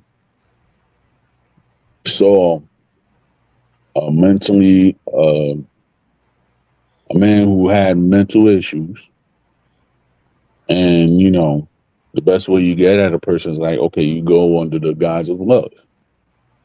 When you go through the court processes and everything like that, and we don't know the nature of Tyrese or that woman's relationship because it's only between them. But if a person is actually going to go and try to get you for whatever, then after that, I mean, yeah, I guess you could call him a simp, but then you have to look at his mental state too. But So Don Armando, you wanna justify. Look, I'm not, this I'm, this I'm is not, I'm not, my problem. I'm Like not that. justifying anything, but think about Look, it. this is my problem with this, and it's very simple. Is, let's say for example that Tyrese Gibson is out there looking for a wife. Is Tyrese trying to get the most beautiful woman he can, or he's settling for a fugly that will love him unconditionally? He's not. No, no. He's not trying to look for somebody who will actually love him. He's trying to look for somebody who looks good on his arm, and he's gonna keep taking that risk of getting played. He's still gonna take the risk of uh, doing the most for somebody that doesn't really care about him like that, because they know that he is a bit of a simp and a pushover and a doormat. And that's how they look at him. I mean, all of this woman that might look good on his arm, they're not. They don't really respect him, and he's still gonna get played, and he's gonna go back again, being online, crying on camera, talking about what do you want from me, and it's gonna happen again. It's gonna keep happening because he's not learning. He's not learning. I mean, he convinces himself that his wives are there with him because they love him. But if we were to look into the dynamics of these relationships, my guess will be that he cupcakes too much, and he does too much, and he's subservient too much. He goes overboard. He doesn't get this woman to do something for him and show him that But I they actually take him seriously, and that they actually uh, care about him, and they love him. And Right.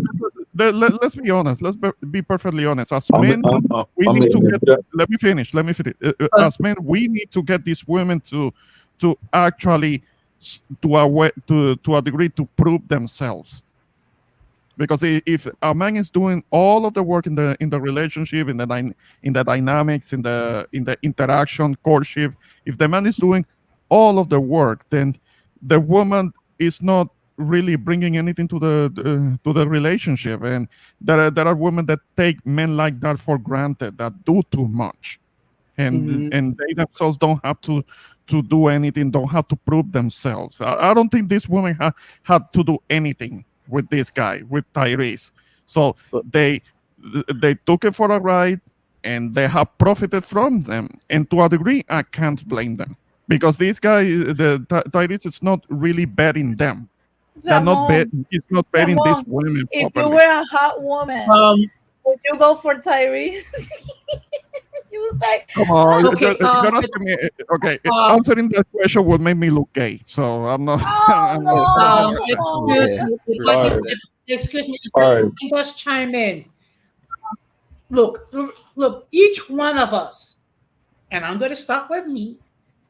We have to be realistic at who we are and who we can expect. Okay, like I said, I'm old, I'm bald, and I'm fat. Okay, I can accept. I can accept it. Okay, and we need to be realistic. Well, first of all, what we need to do is, once a relationship dies, the last thing you need to do is get into another relationship. Get yourself some therapy, and deal with whatever mental trauma that you went through.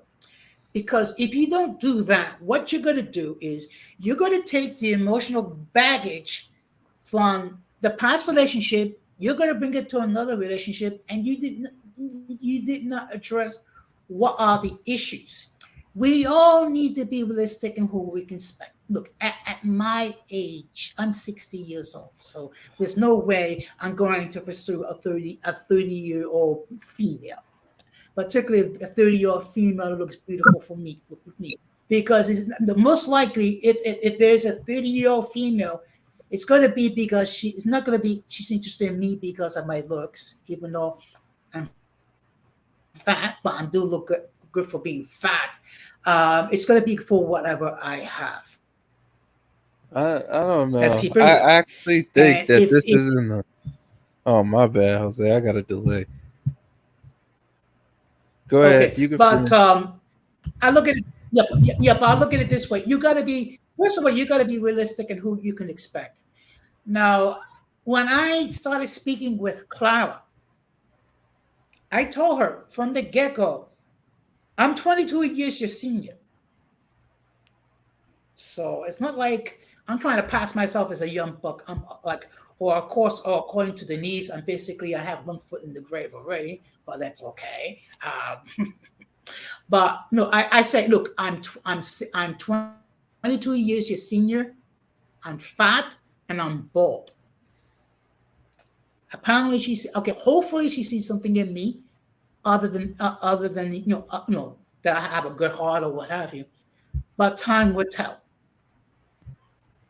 Yeah. Jose, no disrespect, no disrespect, but I'm asking you, do you know about the situation with Tyrese? No, to be perfectly honest, what little I do know, what I'm getting from Denise, so I really don't know a great deal. But from what little I Right. am able to hear, is the following. Okay, whenever a person ends up with a divorce, they need to they should do the following: get therapy, deal with whatever issues that they have, not get into another relationship into whatever emotional wounds have been healed. I mean, I don't know because that's a whole. I don't know, but I don't know what's the big deal because I think that's where things is headed in the first place. Like with these arrangements that people are making.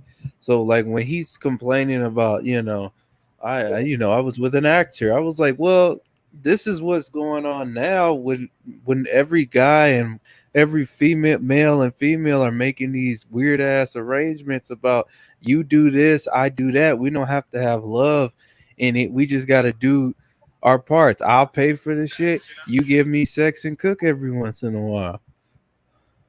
And so to me, when he said that, I'm like, that's crazy that he's complaining about that because I don't know if that was his arrangement, but going down the pipeline, that's gonna probably be the arrangement for most men, and then they're gonna start bitching and complaining about that too, about well, there's no love, and even though we had an arrangement, still like I feel jaded, like that's what we're turning the dating zone into.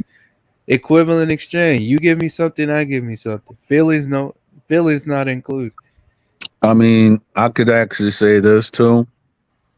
I mean, regarding marriage and stuff like that. Like, if you really look at it, men, like when I was in relationships, the female that cheated on me was like she went up and said I was too nice, and then after a while, when we had arguments, she wanted to try to manipulate that I was crazy. So therefore, as far as my healing and everything like that, I'm gonna be honest. I didn't really do the right steps or whatsoever as far as healing. What I did do, and I'm gonna be honest with you, I actually drank, I smoked weed, and I had meaningless sex with a lot of women before I met my wife. So therefore that's how I coped. I'm not saying like how everybody else is supposed to cope, but that's how I did it. But I think the question of it is, Don Amanda, it's not about like coping methods. It's about like I think it's the arrangement.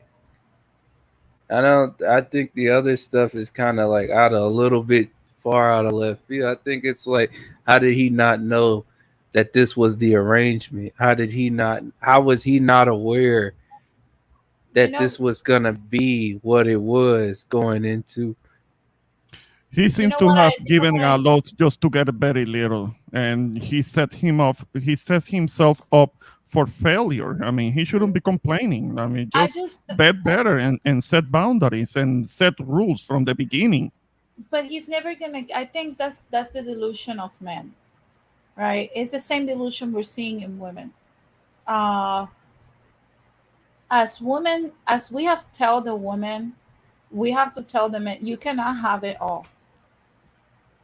You just can't. I am so sorry.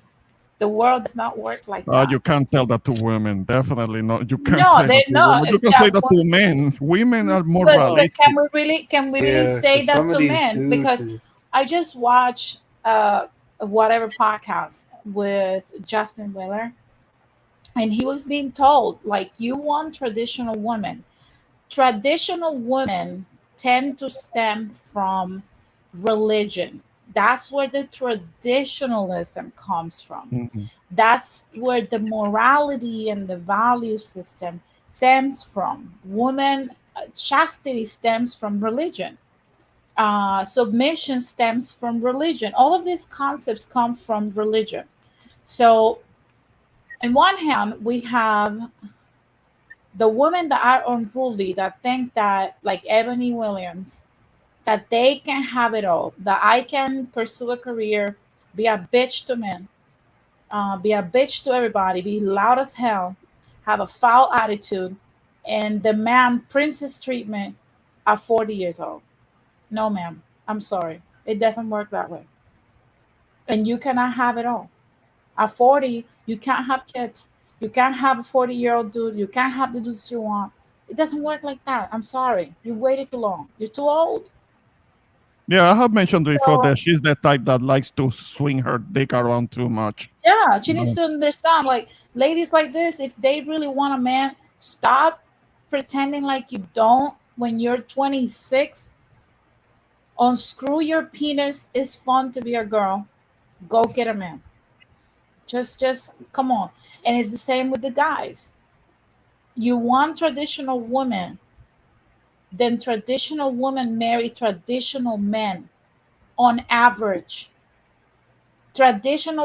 Look, I'm not trying to be the rule here, right? But I come from a very ultra conservative Christian background.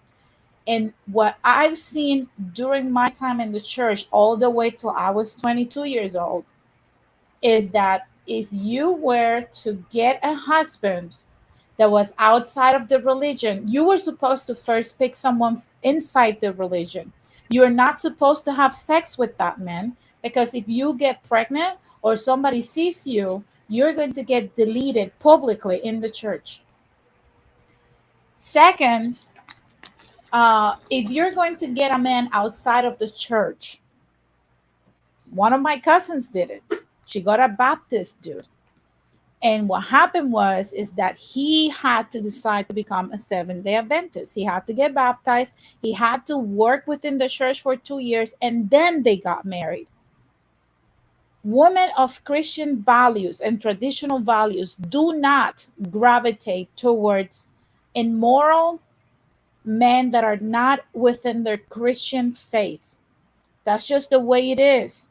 I didn't make those rules. I'm just a Uh, simple woman. uh, I So, so disagree. unfortunately, we have guys out here that want traditional women, but they want to have polyamorous relationships. Sorry, you cannot have that.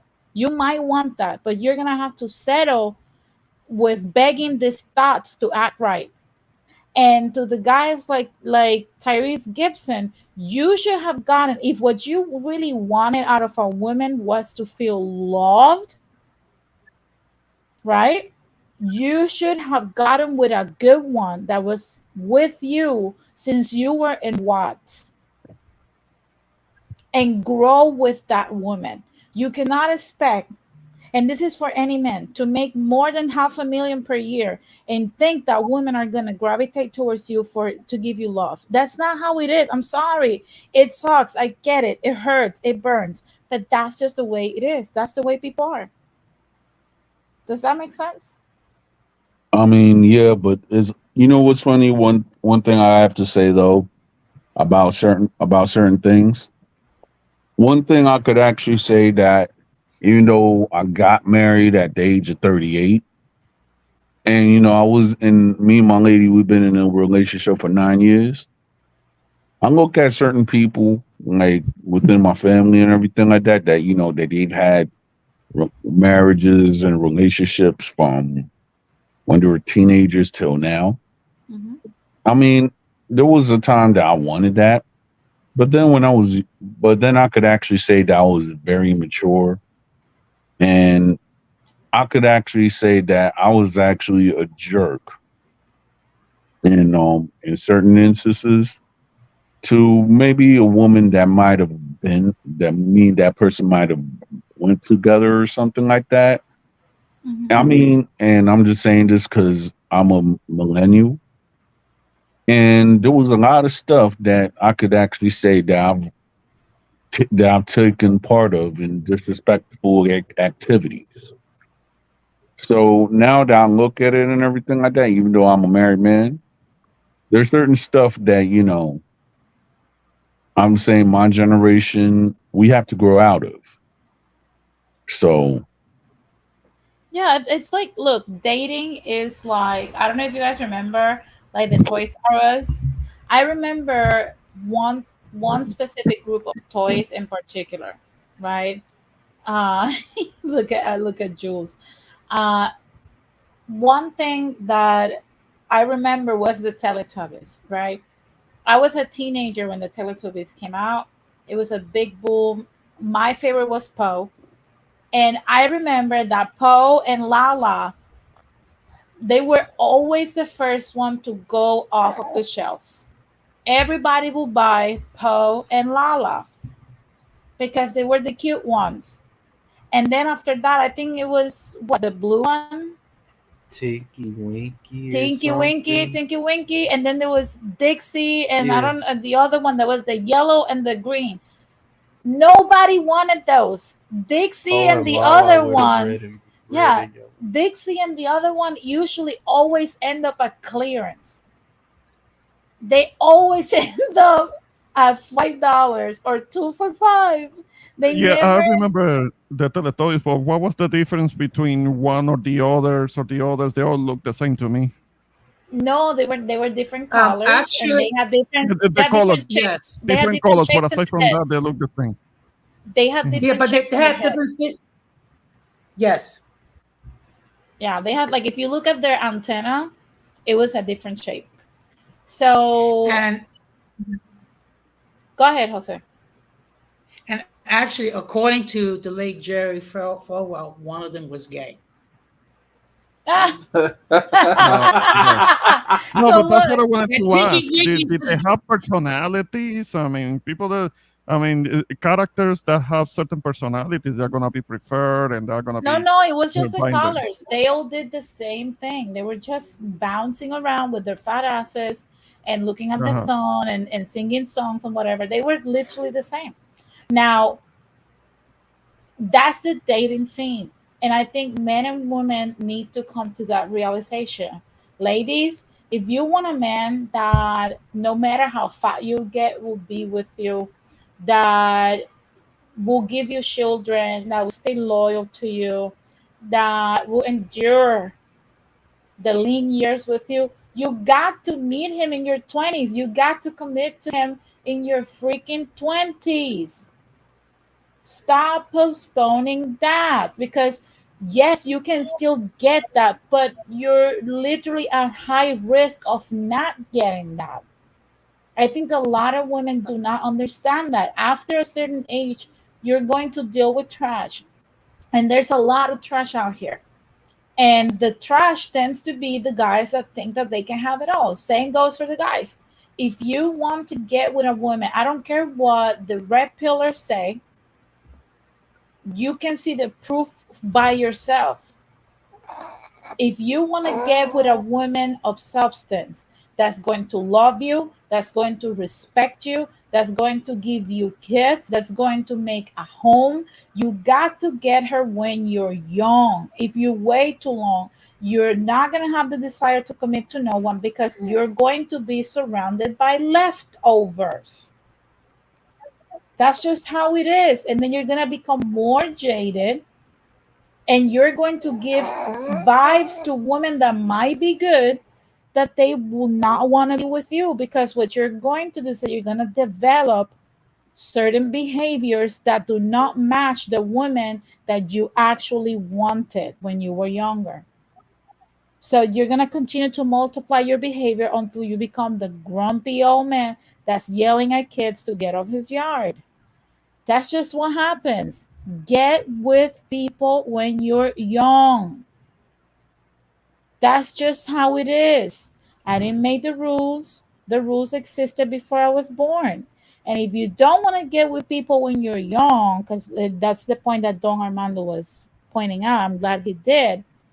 You have to make, you have to come to terms with yourself as to what you really, really, really want. That you see yourself until 80 on a Porsche, swinging on your little rocking chair next to what? A woman that does this transaction with you till the end, or a woman that looks at you and say, hey, we did that. Okay, that's, none are wrong, but stop lying to yourself. Both men and women, stop lying to yourselves and get what you want. If what you want is a non-transactional relationship, get it when you're young. That's how it works. You have something to say, MK? You look at me funny. You look at me You funny. said everything. I don't know. Shoot, I'm enjoying the stream. I don't probably feel like myself today. You work so much today too. Yeah, So. so that's probably why I had the energy till we hopped up on here. Yeah. Oh. So, but I mean, I can say one thing. I just think But you, dudes need to like I don't know. I think the red pill space is gone. It's destroyed. I've been saying that. I think good dudes. I've always said this. Like I was okay with men voicing out their transgressions if they didn't take it far out of left field, because we let women did that, and the women that had sense didn't tap the women who didn't on the shoulder and be like, well, you got to cut that stuff out. And, you can voice what you want. Just stop taking it as far. And then for men, I have to tap them on the shoulder and be like, all right, now we have to end the ranting session or voicing your grievances, because instead of you guys coming to the table logically and dismantling arguments, now you guys are having so many weird conversations that it started to sound just as much bad as the women's side. So now it's like, now I look like a bad guy because now I'm telling brothers out here that, you know what, maybe it's time for you to shut up and put down the mic and just find you a woman and shut up. Oh, why? Because we haven't got a chance to voice it. You shouldn't have a chance to voice, because some of us should have stopped you before you sounded like an idiot. And now there's so many podcasts out here that makes us sound like dumbasses that it's almost like So I don't know. That's my thought about that whole thing. Yeah, it makes There, it there are look. certain well-known guys that are kind of like stepping away from the red pill and they're not acknowledging it. Apparently, that's what Andrew Tate is doing now. That he's not acknowledging. He's not calling himself red pill. I mean, there is kind of like a pendulum swing on that. I mean, it's not. It may not be so popular right now. There are people that are kind of having second thoughts about being associated with that movement. Now, the red pill doesn't mean manosphere. I understand that those are two different things, but the red pillars, apparently, they're not being very popular right now. They're being described in not very positive terms. But you know what I've noticed is that like manosphere associated with red pill which basically was like an awakening or like a consciousness Mhm. of women's nature. It was kind of like a process of taking women from a pedestal that we've been on for so long, that we do Mhm. no wrong.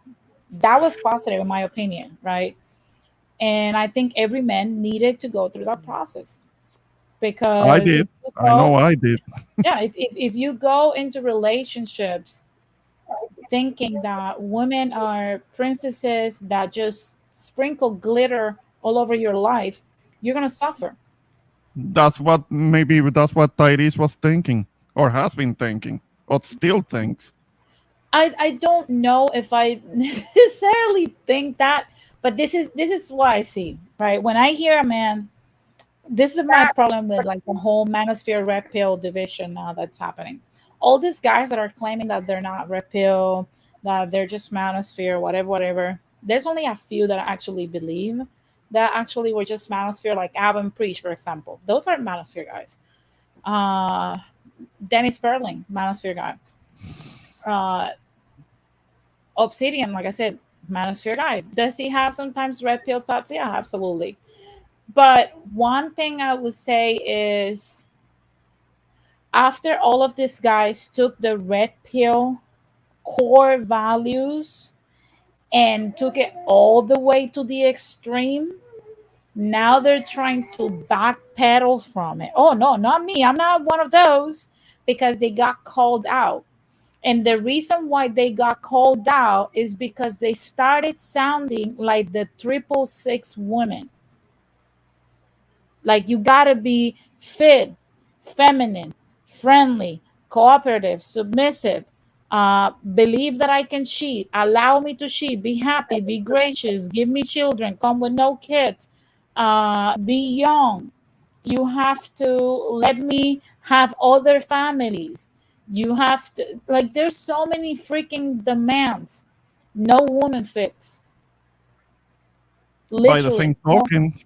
same token, no, not one man can fit the All the long demands list of of this crazy. requirements of Yeah. some women, because Look at there are look at women that the have long list. One that's man cannot exactly fulfill all of that. Mhm. that's exactly what I'm trying to say. Like, it's starting to sound like the 666 delusion that women are demanding. You gotta be Mhm. 6 feet tall. You gotta have a six pack. You gotta make six figures, and you gotta be beautiful, and you gotta be alpha, and you gotta be faithful to me, and you have to be sweet, and you have to take me to travel internationally, and our wedding needs to be on Paris, France, and you, like, come on, like, Yeah, and man, the engagement ring has to cost $200,000, yeah, and you oh have to be to be rich but not spend too much time Not at the more. office. Okay, that's excuse It's me. just contradicting. It's crazy. all Excuse me. contradictory. That okay. That's so. That's more than what I pay for my condo. No, that is delusion, Jose. No man fits that. No man qualifies. I don't know if you get my point. Like, the No, woman, I get it. I get it. no, One man no cannot man. There's fit no, not many Listen, of even those right. Kanye requirements. West. Mhm. Kanye West does not qualify for this woman. Kanye West doesn't have a six pack. He's 5'6". He He had doesn't qualify. liposuction. He had liposuction. Don't you remember? I mean, he was too Yes, lazy to work out. So he was getting liposuction like those 3 or 4s. but still, he doesn't have a six pack. He's 5'6". You get my point? He Mhm. doesn't qualify. Look, if Kanye West does not qualify, I don't even want to think about other men. Look, Tom Brady gave his wife everything he had. It still wasn't enough. This is the dating pool of Mhm. millennials. This is the ridiculous demands that are out here. And that's Well, why I keep saying, with Tom Brady, the thing with Tom Brady, to be fair, is that Tom Brady's life was football, not his wife. I mean, it's a little different with him. I mean, I don't think he's really that brokenhearted about the fact that he's not with his wife anymore. I mean, he's more brokenhearted about the fact that he can't play football anymore because but he's Ramon, wouldn't you be like, if you couldn't do, look, Athletes are a different breed. Yes. Athletes have Yeah. literally a very small span to make as much money as they can out of their fame and their talent. And that's it. Once the lights are out, the lights are out. There's no more money coming from there. And you got to live with that for the rest of your life. Yeah. Can you blame the GOAT of American football for wanting to stay as long as he could? No. Giselle is just, I am sorry that I'm going to say it this way, she's just a bitch. You met him as a football player. Yeah. She knew what That's she who was he getting into. is. Mhm. Yeah, it's like I imagine mean, imagine if the roles were reversed and he would tell her, "Hey, I know you have years of modeling left, but I don't want you to keep modeling until because even though once you're old, the lights are out. I don't want you to keep doing that. So just stay at home and be a wife to me. We will be the world will be dragging Tom Brady. Come on." Oh, definitely. nah, He will be I doubt called that. I doubt oppressive that. and Nah, misogynistic and controlling. The, no, the usual buzzwords. Yeah, nope. I don't agree with Giselle. I think she's a bitch, and she will forever be a bitch in my eyes. I'm sorry. That's just Sorry, my I'm gonna say a lot of these German women, they age like a paper bag left in the rain. Like they just crinkle up and look terrible. And I'll say Tom Brady might be the GOAT of the common era, the current era.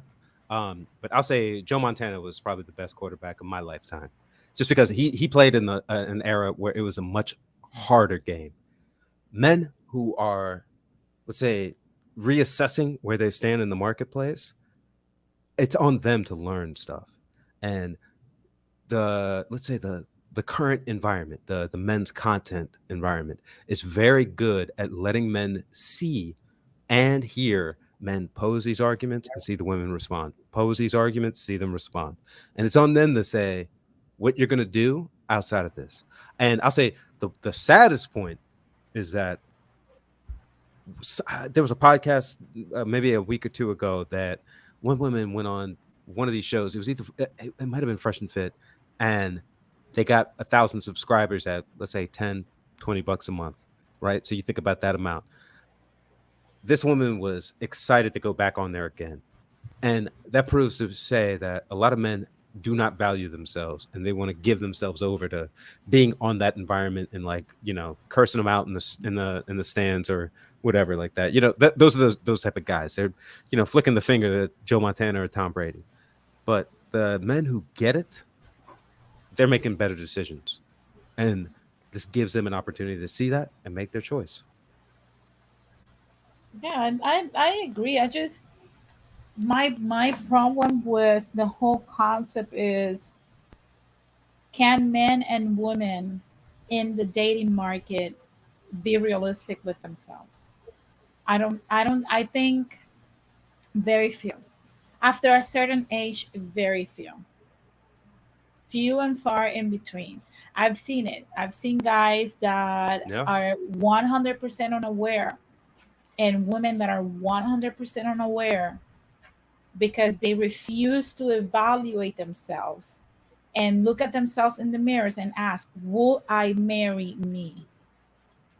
You get my, it's kind of like, again, I'm gonna bring me as an example because you know how people feel attacked when I always, talk in general terms. It's like if me at my size, I would be like, hey, I want to date Chris Evans or Henry Cavill. I have to be realistic. I don't understand. I went to a And there's wedding nothing 6 months wrong. ago. There's mhm. Go ahead, finish, please finish. so so to be honest, it's like this whole generation. And then another thing is that me and MK, for example, we did not came into a relationship with the expectation of perfection. We know that the majority of society in the West has some kind of baggage, either from your parents, either from coming from divided households, or because of the things we've seen, the things we've been, or past relationships. And we have to give each other grace. We have to give each other the space to breathe and make mistakes.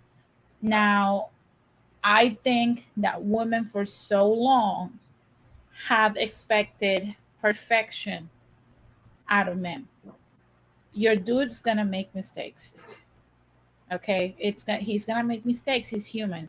I get that we do look at our dudes as heroes. I get it, but at some point they're gonna drop the ball, and we have to forgive faster than what society is telling us. And the same goes for the guys. Women are not gonna come to you in that perfect state that all of these manosphere dudes are trying to tell you that they're coming. There's a reason why these dudes, when you look at their lives, they don't have those women, because those women don't exist. A fit, feminine, friendly, cooperative, submissive young woman that desires an older man and lets him cheat on her repeatedly with a smile and gives him children and is childless, and it's super beautiful and inspirational, and it's cool with having multiple families and stuff. That doesn't exist. At least no, not one that is sane. Yeah, see, that's the qualifier. You said this one is insane, and they do exist. Most people just don't know about them. Like, I'll give you a good Yeah. example. Johnny Cochran during the OJ trial, it came out probably halfway through that he had a second family located up in the valley, and they didn't know about each other, but they were perfectly taken care of, and neither one of them knew about each other. But they tried to do that to smear him, right? It means that women will take a man who's great, but they might not have all of him all of the time. And not all women will do this, but some will. I don't think that those are I don't think you said two things that were key. Back in OJ times, which is the 90s, we're like 30 years removed from that. And second, they did not know about one another. You get my Yeah, I point? think that's key if you want to do that. I don't But think most men are able or I willing don't to do think that. I don't think that most women will take that deal. On today's temperature, I think a man has to be extremely out of touch if he thinks that women will take that arrangement. Women will not. Because typically we only have, on average, one shot at making the right decision to marry. That's the way I see it, right? Uh, that's it. If you pick wrong, that's it. There's no second marriage. There's no nothing after that, because the likeness, that's a possibility, but the probability of you landing a second man that's better than your previous husband is slim to none. So I don't think women really look. At least maybe I am too old and I'm not a 20-year-old. Maybe, because I'm middle aged, I gotta accept that. But I'll say, I'll say, women in my age bracket, right? I heard those bones creaking lifting up that microphone. Let me get my cane. Look, women in my age bracket. Watch From it, the Denise, convers because I'm looking at Kane right now. Oh, stop. Then we're gonna give a matching one, Jose. So, women in my age bracket, right? I know for a fact that I have never met a single one that's willing to be in a polyamory experience. They're not.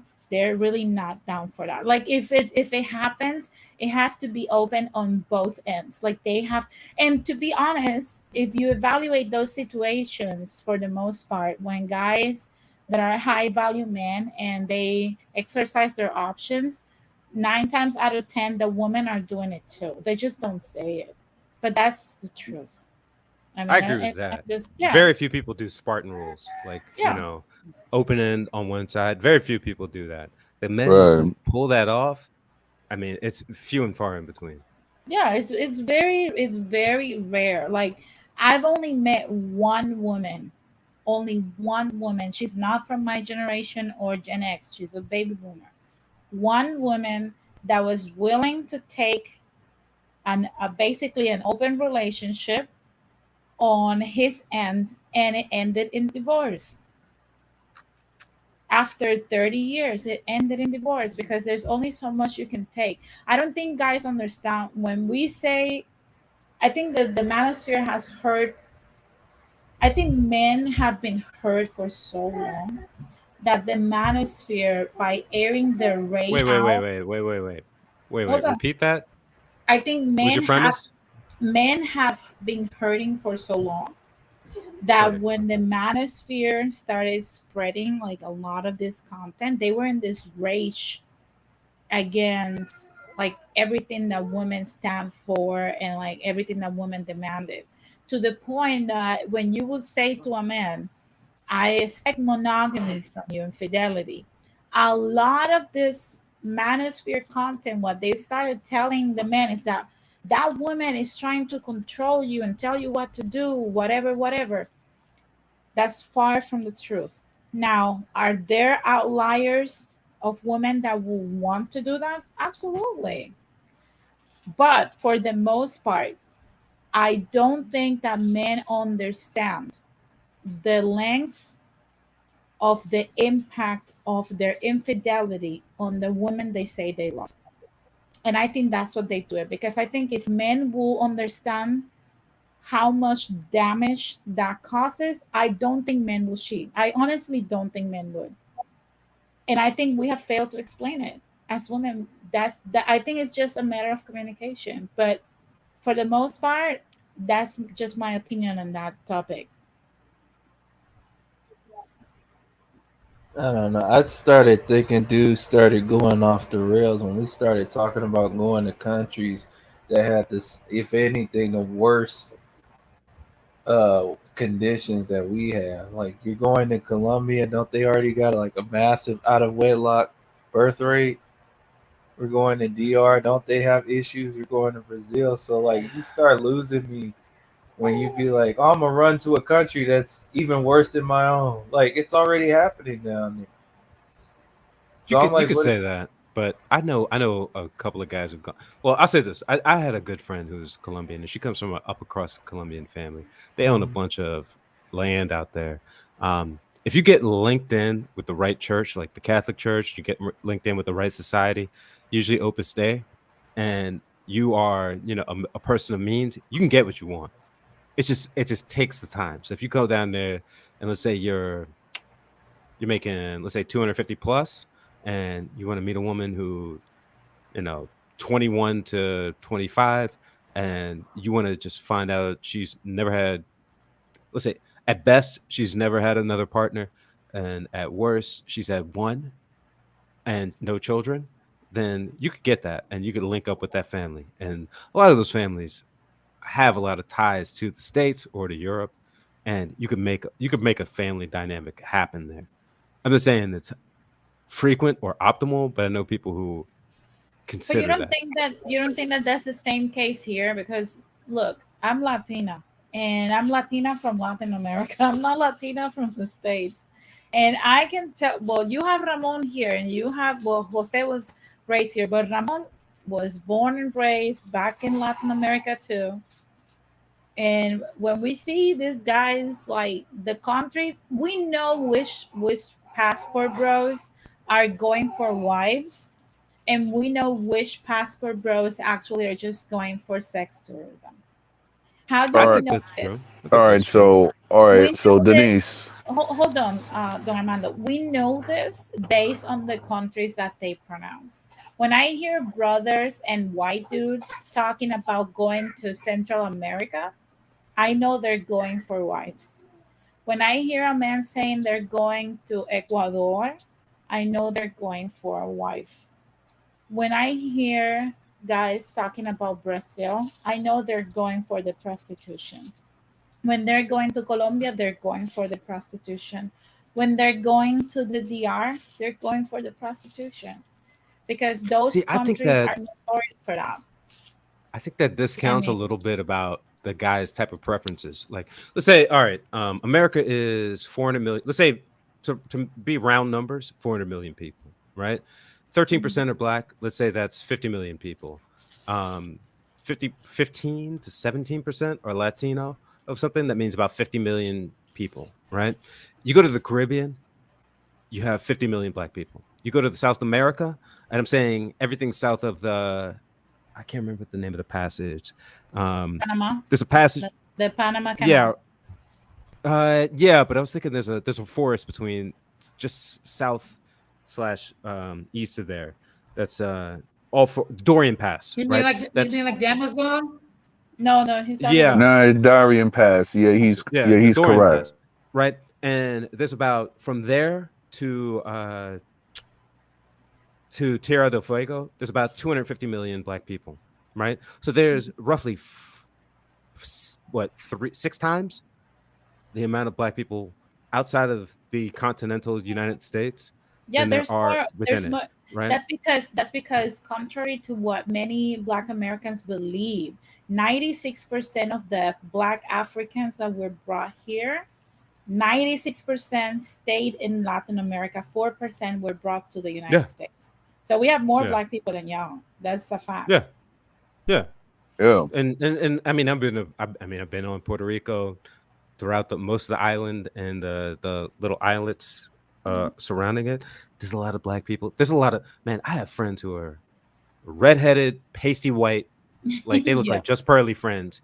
Puerto Rican, full Puerto Rican. They look like white folks, and you start talking to them in English, and they're just like, you don't say English. You know, like you cannot understand what they're saying if you don't speak Spanish. So I get what you're saying on the front end, but on the back end, if you get out of the U.S., you don't realize how Americans are, and then once you get a taste of, okay, I've set my foot in Rio de Janeiro, I've set my foot in Medellin. Now I can go out. And then I can learn a language, and it makes me a person of the world. Like I speak 3 languages. I'm trying to learn Spanish. I'll probably learn Brazilian Portuguese before I go to Brazil. But I realized learning Spanish would probably help me more, and it will get me into a different environment and a different culture. Because I know, unless I go to like Bolivia, the main 3 languages you need to know for most of the Atlantic world: English, Spanish, French, and you can get along with 90% of the people. So, But how does that translate into when we're telling you guys, go to Central America, that's where the wives are at? Like, how does that translate to?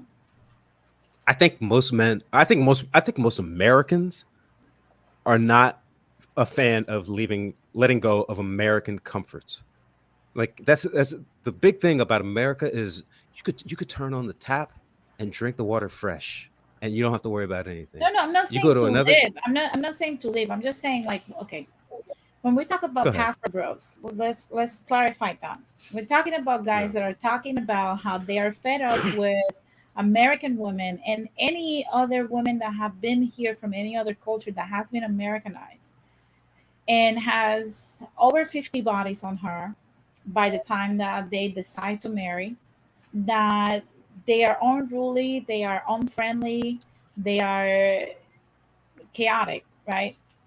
So they are deciding to expand their horizon to women of different cultures that still femininity is a little bit more preserved or preserved to 100%. The problem is that when we hear the passport bros talk about this, that's an excellent assessment to the problem. I agree 1000%. You need somebody for a job, and if the pool of people that indeed is providing for you does not work, outsource them in China. I agree with that 1000%. The problem is that we know these countries. Notice how I'm not including Puerto Rico, because I know as a Puerto Rican woman myself that I am on the sweeter spectrum of Puerto Rican women, and I'm toxic as hell. So I know Ramon can confirm. So I know. No, I no. know. You don't I look. know. Denise. I Yeah. like you, and you are very candid about a lot of things. But I'll tell you this: in America, if you were, and I don't want to speak for everyone, but I want to say a lot of men in America do not get treated nicely by women unless they have certain things that women really desire of them. And I'll say this: in the Black community, a lot of Black men who are, let's say pre-puberty, let's say like 10 to 21 don't get treated like treated like a man or treated well as a man unless they are exceptional within their group, right? Like, athletes, entertainers, etc. And so a lot of men don't get that treatment at all, like at all, not from their parents, not mother, not father is not around, right? And so if you go to this place in Puerto Rico where you think like you're this you're just like this regular like badass mean chick, I'll put it this way: I've been to 30 countries. Women act differently in environments where they need men. In America, women don't need men, and so they can act a way that they can say, "Fuck you, I don't need you," to their siblings, to their father, to their brother, to their mother, and it's accepted as a way to say that I am independent.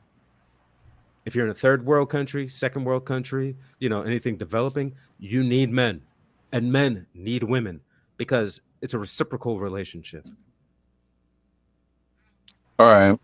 I got a question to ask you, right? To the gentleman speaking. Oh, to Jules. Okay. Yeah. So my question is, I mean, in your aspect, because I know that you're a well-traveled man, what caused this dynamic for American women to be like this now? Because I'm telling you, I'm just asking because I'm dealing with a certain issue in my job right now with the Haitian 304. American? No, Haitian American? no, Dominican, straight Dominican from Dominican Republic. I'm dealing with a certain issue, and the issue is, let's just put it like this: there's one woman, right? And in the past, there was a name that was trying to get at me just because of this woman persistence on trying to get me. When the fact is, I don't want nothing. I never wanted anything to do with this woman because at the time I was with my fiance, now my wife. So my question is, in your aspect and everything like that, why women have that fu attitude, and where did it start from? You're leaving something out, or I'm not understanding the full dynamic. All right, the dynamic is you were saying that women don't need men in the United States, right? So what I'm asking is, how did this mindset became so prevalent to today? Was it in the past or was it generational? That's what I'm asking. Oh, it's generational. Look, like there's a difference between the women who exist today versus like half my family is immigrants, half the family are American, right? My grandmother, who's in America, she could chop the head off a chicken, pluck that thing clean, skin it, and then fry it, and then be good. And she'd make a German double chocolate cake, all within 3-4 hours, right? And she'd feed 5 kids, 6 kids, 8 kids, right? And the neighborhood kids would be taken care of too. My Haitian grandmother would do about the same. She'd just be speaking Creole or French, right? There's a different dynamic that we exist in. And also around the 60s, late 60s, early 70s, Title IX put a priority on pushing women forward as valuable resources to be productive members of society. If you look at Title IX and how it affected what women do and how they exist in society, like the environment shifted underneath their feet and they became, what you see now. Like there are women who could vie to be president, who are senators, who are congressmen, congresspersons, whatever, federal office, state office, local office. It put the fire under their feet. And you tie that also with affirmative action. About 80, I think there's an article that said that about 83% of affirmative action went to white women, right? And you look at white wealth went up because white women got put into a lot of spaces that didn't exist or they previously weren't at. So you think of like physicians, CPAs, attorneys, all these things. There's a lot of women who wouldn't have been there who are, and they are there. You look at college athletics. There's a lot of programs that support women that are non-revenue generating. They do not make money, but they exist. Think of like your cross country, your lacrosse, field hockey, women's soccer. They don't make money. The only programs that make money on a college campus are typically football, and then at a distant second, basketball, unless you're like a top 10 school like Duke or UNC, UCLA. Think about those Big Ten big schools, right? There's a lot of government programs that put women as the forefront, or minorities, but women, and specifically white women, took advantage of it and ran with it. All right. So basically, you're look, from what I'm taking here. Do you think? Because in my opinion, I think that femininity is always in correlation of the development of a country. Like the more developed a country is, the more women are going to be unhappy, and the more they're not going to need a man. Men will become more obsolete. Do you think that America progressed way too much too fast to the point that now women have everything? Like, for example, they have protection from the police. We have militarized the police. Women have access to guns as well, and they have access to everything else. Even what they cannot do, they can replace a man outsourcing what men do. The only thing they cannot outsource is a man's attention. And to a degree now, with social media and Tinder, they can. So Here's a what's question. the solution?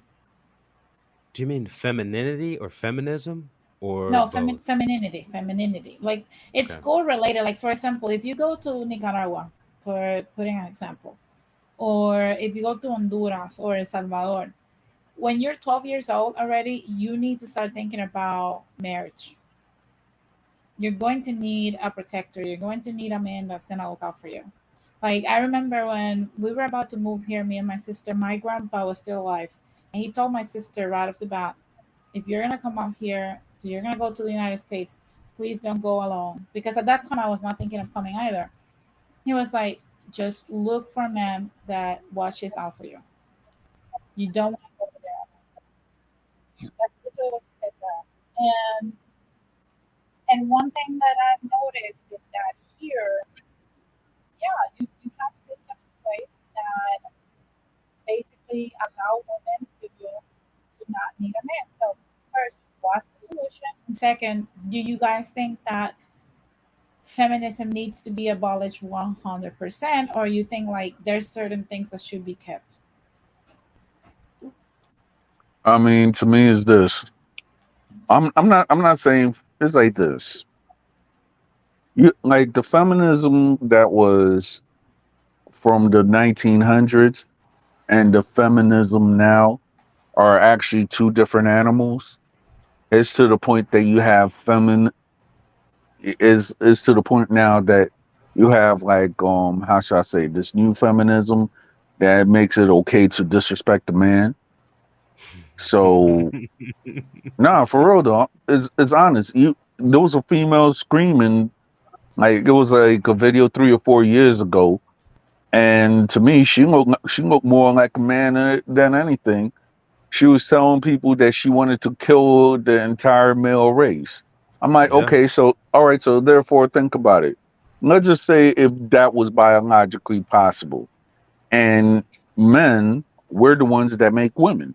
I'm just saying you know, when when as far as sexual relations, whatever, right? Mhm. So if you want all men to be non-existent and everything like that, 9 times out of 10, y'all gonna be non-existent too if you're not producing babies. So therefore, y'all need one man at least to go around and keep y'all species going. Am I correct? I don't think I Because don't. because the last time I know, humans are not asexual. Yeah, I just don't think that. I think those people. Though Armando, I don't want to be disrespectful to those people, right? I want to be sensitive to them, but I think they are mentally ill. Like, if you think that the solution to the problem is to eradicate like a whole gender of the species, you need to seek, like Jose will say, you need deliverance. You need therapy and an exorcism. Okay, like those people we're not going to take into account. What I'm saying is, I don't think feminism came out of nowhere. I think feminism was an angry response to real issues that women were having. So, because in the past, let's keep it real, women could not purchase a home, they could not have a bank account. They needed to ask the man for basically everything. They had no voice. Hmm. And what that created, even though those things, if put in the right hands, that would be very productive and a happy life for a woman because we won't have to worry about a lot of stuff. However, it also put women in a position of danger because a lot of men abuse that power. And let's keep it real, it's like communist countries, right? It starts good and eventually, people at the top learn the system and start abusing it. It happens with every situation. I'm So gonna. I got to push back on this, go man. ahead. You're going in the. All right.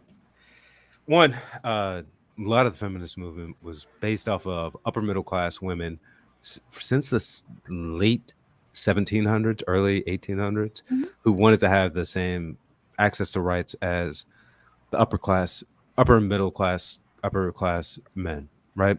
Look up Republican motherhood, and Carol Booker wrote a book on this. She's a professor at, I want to say, Brandeis, one of Columbia University's sister school. Right, a lot of things that women got through feminism were already en route. Part of it was because America's a colonized country. It's not because women were treated as a subject class. In Europe, yes, they did the Reconquista, they did the purging of the witches and the warlocks and all that. They got the people with the small hats, they got the brown folks, the tawny colored folks out. There was a lot of purges that went on in that country. When it comes to America and feminism, there's a different dynamic that went to play, but it took a lot of the same mechanisms. And so you see a lot of the same things that happened. Women had the right to vote in a lot of the states and the territories before 1921. 1921 just made it federalized nationally. You look at some of the Northwest territories like North Dakota, the Great Lakes territories, they had the right to vote in like the late 1800s, not 20 years after the men had the right to vote. So it comes to this flat, you know, 1920, the men had the right, or the women had the right to vote, and 60 years before, the men had the right to vote. Meanwhile, a bunch But of it was the not. But it was not. But it was not country. Okay, let me see if I can explain myself. yeah, but and then in Let's the take violence, let's go ahead. let's Go ahead. take a case right out of that. Betty Broderick, right? It's one of the most notorious cases that explains why feminism, women of that era, I'm not talking about my generation because I know that my generation has no problems with their rights. Betty Broderick, that woman married her husband to die being married to that man. As a matter of fact, Betty Broderick put her husband through law school and through med school. He was staying at home studying, and she was the one working. Yeah. What happened to Betty Broderick, and what laws were in place to protect her? None. That's why she ended his life and the life of his mistress that Yeah. eventually turned into his wife. So we cannot sit here and pretend that women Oh, one the day lady in said, in San Diego. The lady in San Diego. yeah, we're not gonna sit here Yeah. in La Jolla. Yeah, just we're not gonna sit here and say, oh, women just one day woke up and decided to hate men. No, No, it's not there was a that. People need want a for fair this shake. movement, right? Everyone wants a fair shake, right? Yeah, Everyone wants a fair chance to get what they want. And I think women wanted the option from what, like, I don't know if you watch like the ERA movement, and there was women that were opposed to it in the 1970s. There was a lot of women that were for being a housewife forcefully, and there were women that were like, no, we want the option. because there was a lot of things happening, and the women that were in the workplace had to endure uh, sexual harassment, some of them sexual assault, so there was a lot of things that like I said, I think that the lack of communication and the rage due to how far women have taken this movement that was supposed to just give us options. I think that's why it's invalidating the need for the movement. The movement Yeah, is needed just like the red pill movement is needed, but there needs to be a balance. yeah, but I think something like the credit card thing that needs to be taken out of the equation, because credit cards didn't become widely available until America decoupled itself from the dollar, from the gold standard. In 1971 or 72, Nixon decoupled us from the gold standard. And so you could expand out and create fiat currency, and then credit became available to everyone. And if you've been to any third world or developing country, you realize that like everything that people have there is bought in cash Yeah. and not credit. And so that wasn't a thing that just said, oh, we need to hold women down. That was to say, we don't have the financial system that can allow twice the population to handle this amount of dollarization or credit system or debit, so whatever you're going to denominate your purchases in. But don't you think that women also double the revenue, the GDP, They also did. by working? They did. Exactly. So They did. there Yeah, they do. it will balance itself out though. I'll say this: my grandmother, my American grandmother, she was the great grandmother, was married to a man who was the largest black landholder in one of the Carolinas, and she had face credit at the local shopkeep for seeds. Face Any credit. What's face credit? that's how America, that's how you Face went to your credit? shopkeep to get. Yes, because they knew you had this amount of land. They knew you didn't have any Oh, holds okay. on it, so they knew that your family was good for it. Your name is your bond. And That so that will be she could. called fiao in Puerto Rico. Yeah. Sure, Yeah. but the biggest thing is that she could make those purchases of credit, and the credit was she was credit to her family. She could do all this stuff. They had something that you could leverage against the land, and went there, made the purchases. She'd come home, raise the kids, chop up the chickens, go through scoop up the manure, get the kids to do all that stuff, wash your hands, come to the table. Like, that's not something that's new. It's just that it is very hard to have something in a cash society than it is in a credit debit society. Men Well, aren't actively Interesting. trying to hold men aren't actively trying Yes, to it, hold women down. Some are, but most men are. Look, let's figure out how to get this to work. well, I think.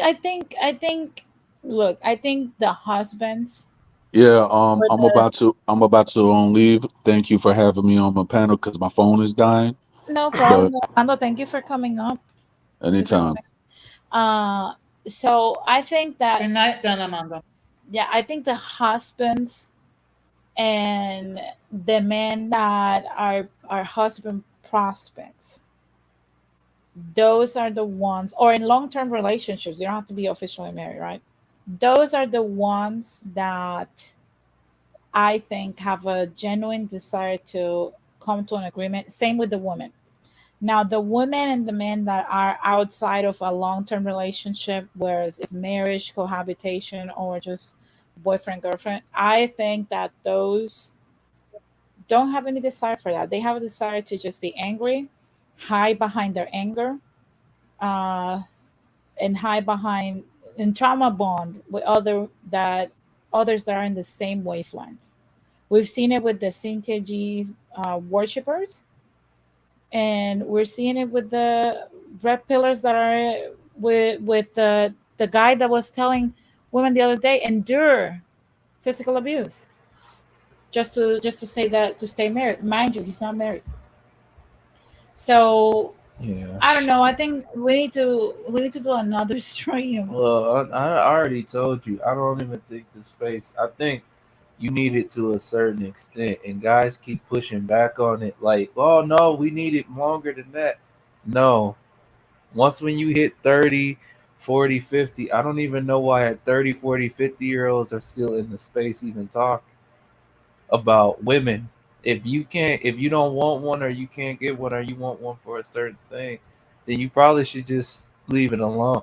Like I said, I think the situation, everybody keeps trying to break it to this like complex thing, and I'm like, at the end of the day, men are mad because they can't get with the woman. Women are mad because they can't get. At some point, you guys just got to get together. I said, trying to examine why this happened and this under this microscope. We've done so many years of that. I think some dudes have become analysis paralysis, or in this case, it just provides them more space with rage instead of them just. I'm like, you just gotta. Like, people get mad at me because they be like, "Oh, that's just so simple." Yeah, but you just get with a woman and shut the hell up. I don't think you're wrong with that. I think I like look. I think some people like think about it as high school as with a series of graduating classes. You know, the seniors graduate, and the next year the juniors become the seniors. They graduate.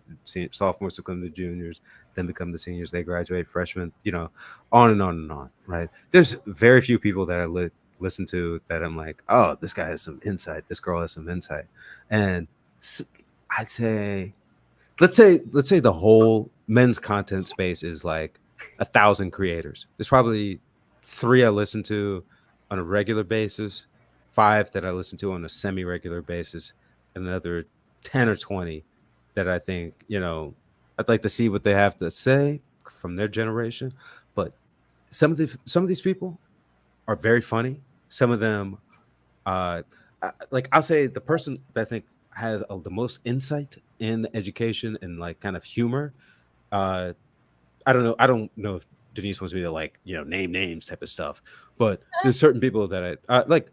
CGA is the person that I think is most humorous and hits the highs of hitting what do you call it, the Shakespearean tragedy meets comedy, and this is life. And I think that you should appreciate what life has to offer. There's goods and good things, bad things about it. Some other people want to get people stirred up. That's on them. I think most people need to determine how they're going to live their life and what do you want to do with your life. And I think a lot of it pushes it back onto the men who need to make a choice. And I think that's what MK is saying to a certain degree. But I don't think that means that the space needs to. I mean, it's going to dissolve in certain ways on its own. But I think a lot of men need to make choices. Do you want to get married at 20, 30, 40? Or do you want to expand your horizons and maybe go abroad? I don't know.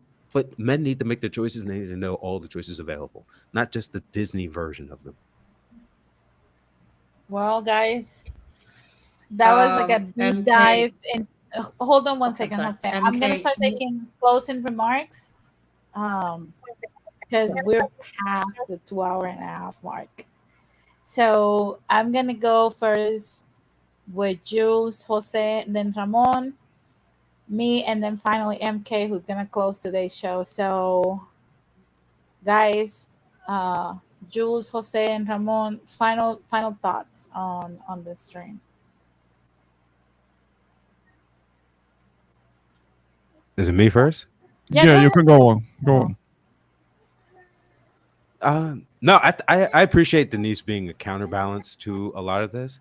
She provokes a lot of interesting questions, and you should consider this. You should consider that. I think a lot of it is in good faith. Some of it is kind of poking fun and making people kind of twitch in their seats. And I think that's funny because, I mean, look, I can hear her when she's saying this, and I can hear you laughing when you're saying what you're saying. And I mean, I'm always humoring you in good faith because I think you are a decent person trying to ask interesting questions and trying to get an audience who wants to hear interesting thoughts and good conversation. So I think you should continue to do this. And I love hearing the baby in the background. He or she is very healthy and happy. I hope you and MK are very healthy and happy too. Thank you. Good luck on the West Coast. Thank you very much, Jules. Appreciate it. Yeah, we do. I'm gonna put you in the background. I'm gonna go to Jose and then Ramon, que está calladito. Sí, lo sé. No, just listening, just taking it all in. Go ahead, Jose. Final remarks. Well, first of all, I got a bone to pick with you. Becky charging me a fee to come visit you, but It's okay. Um, I'm giving you a but, discount. I told but you. no, but first of all, seriously, thank you very much for allowing me on your platform. And I think we need to have a part two regarding this because we covered a lot of stuff, and actually, there's more stuff that we can get into. It's just that, it gets, it's hard to keep, particularly trying to keep under 3 hours. But when everything is said and done, I think we all need to be realistic regarding what our options are as far as finding a mate and what have you. Unfortunately, we have a lot of delusional people out there of both sexes. But that being said, thank you very much, and I'll be DMing you next week because I want to talk to you about something I want to do on my platform. But I'll DM you Oh, in any case. Well, thank you very much. no problem. Thank you, Jose. It was a pleasure. I'm gonna put you backstage too. Now we're gonna go with Ramon, que se está portando bien lindo today. Como Getting siempre. Como being the siempre. good kid in the classroom. Oh, calladito and a Always. But very, always. very Yeah, I get mistreated and I get treated unfairly because I might give a little bit of pushback and then oh. I and then love your pushback. I love when you start lecturing us. No, that's not right. That's not. I love it. I love it. no, it makes it a little bit spicy, so it's more entertaining and gets more eyes onto it. No, but I mean, several things, several subjects that you were covering on this live stream, and like Jose said, it can be continued somewhat on something. Like the whole thing with the what you were asking about Tyrese, the whole thing that was mentioned about Miss Williams, and you were also mentioning the Kardashians. I mean, I know that you're a fan of the Kardashians, but I mean, come on, that's garbage. I mean, I'm sure it's entertaining. I'm sure it's entertaining It garbage. is. It is. And I'm worried about Bad Bunny because Bad Bunny hanging around them, and you know the pattern of what happens with men that associates themselves with them. Look at what happens to I them. mean, what can happen to Bad Bunny that Bad Bunny has already not doing? Like Bad Bunny is already dancing on the Mhm. what line, Yeah, and yeah, it can only get worse. It can only get worse because I he's think wearing bikini shirts and yeah, looking really really zesty, too zesty yeah, for his own good. For my Yeah, he's looking super zesty. Let's just say that very fruity, very I don't know. But I mean, yeah. to me, Bad Bunny has always looked like that. Hmm. Um, Hmm. I don't buy the Kendall Bad Bunny relationship.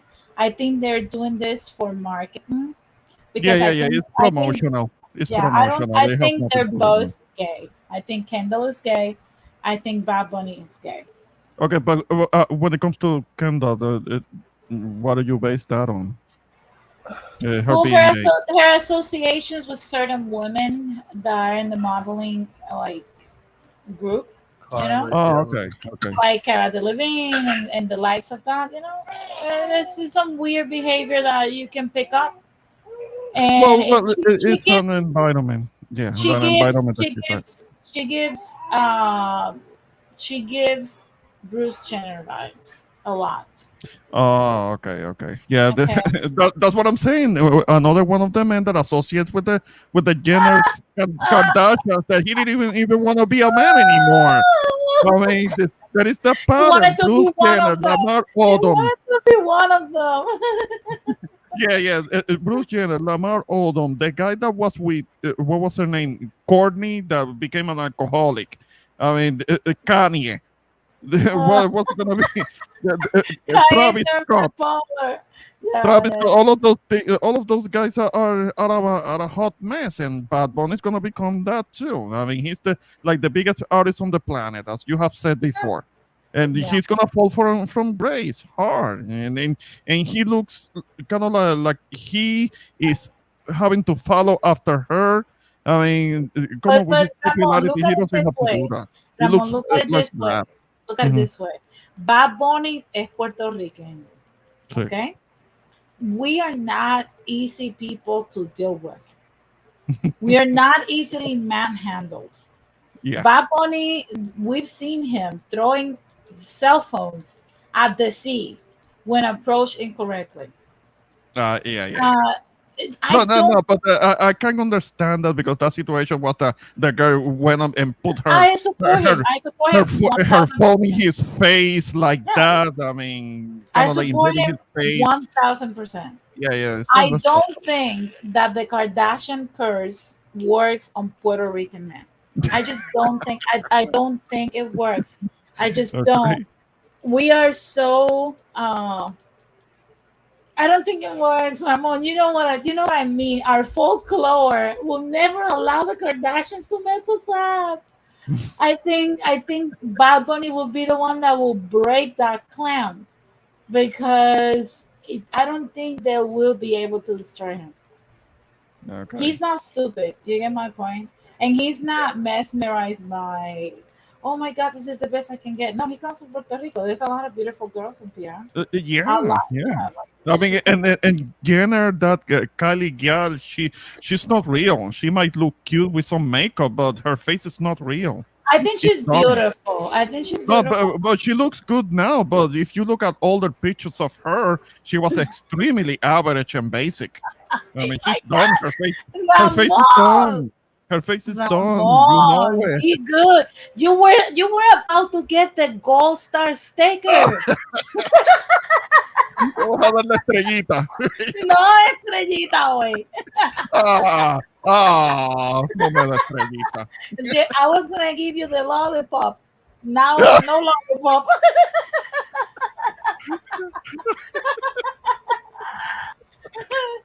Yeah. I messed it up in the end. Yeah, well, Chica, I appreciate you letting me be on your panel. This turned out to be pretty good at the end. I mean, this was Yeah, fun. We need it to have was these really interactions more often. But yeah, fun. I'm looking forward to the next one, and we can continue this conversation, Chica. Definitely, definitely. Thank you very much, Ramon, for tuning in. I'm gonna put you backstage. Don't go Mhm. anywhere. Now, guys, whew, before MK closes this and uses the cyber correa to put us back in place. No, I'm joking. I'm joking. I want to say that I agree with everything that I've said before. I think Sharon Stone needs to accept her age. I think that Kim Kardashian needs to take that L for being a cyber prostitute. Uh, I think that Tyrese Gibson need to understand he cannot have it all. He's gonna have to settle for either a fugly that will love him or for transactional relationships. And it was overall a good show. It was very mellow, very cool. We should do this again, like the guy said. So I'm gonna X out, guys. Thank you so much for watching. We will be back whenever we'll be back. Whenever Grayson, our new boss, allows us to come back. Okay. Take care, guys. Peace. Oh, anyway, I'm gonna make it short. Uh, Today was, impromptu, and we didn't have a lot of things to do. We were bored. 3-day weekend. We'll try to do this more often. Sorry I didn't have a lot of energy. I came from work, and I guess it just hit me when I finally sat down. But when we do it next time, I'll be back to my regular self. So until next time, peace.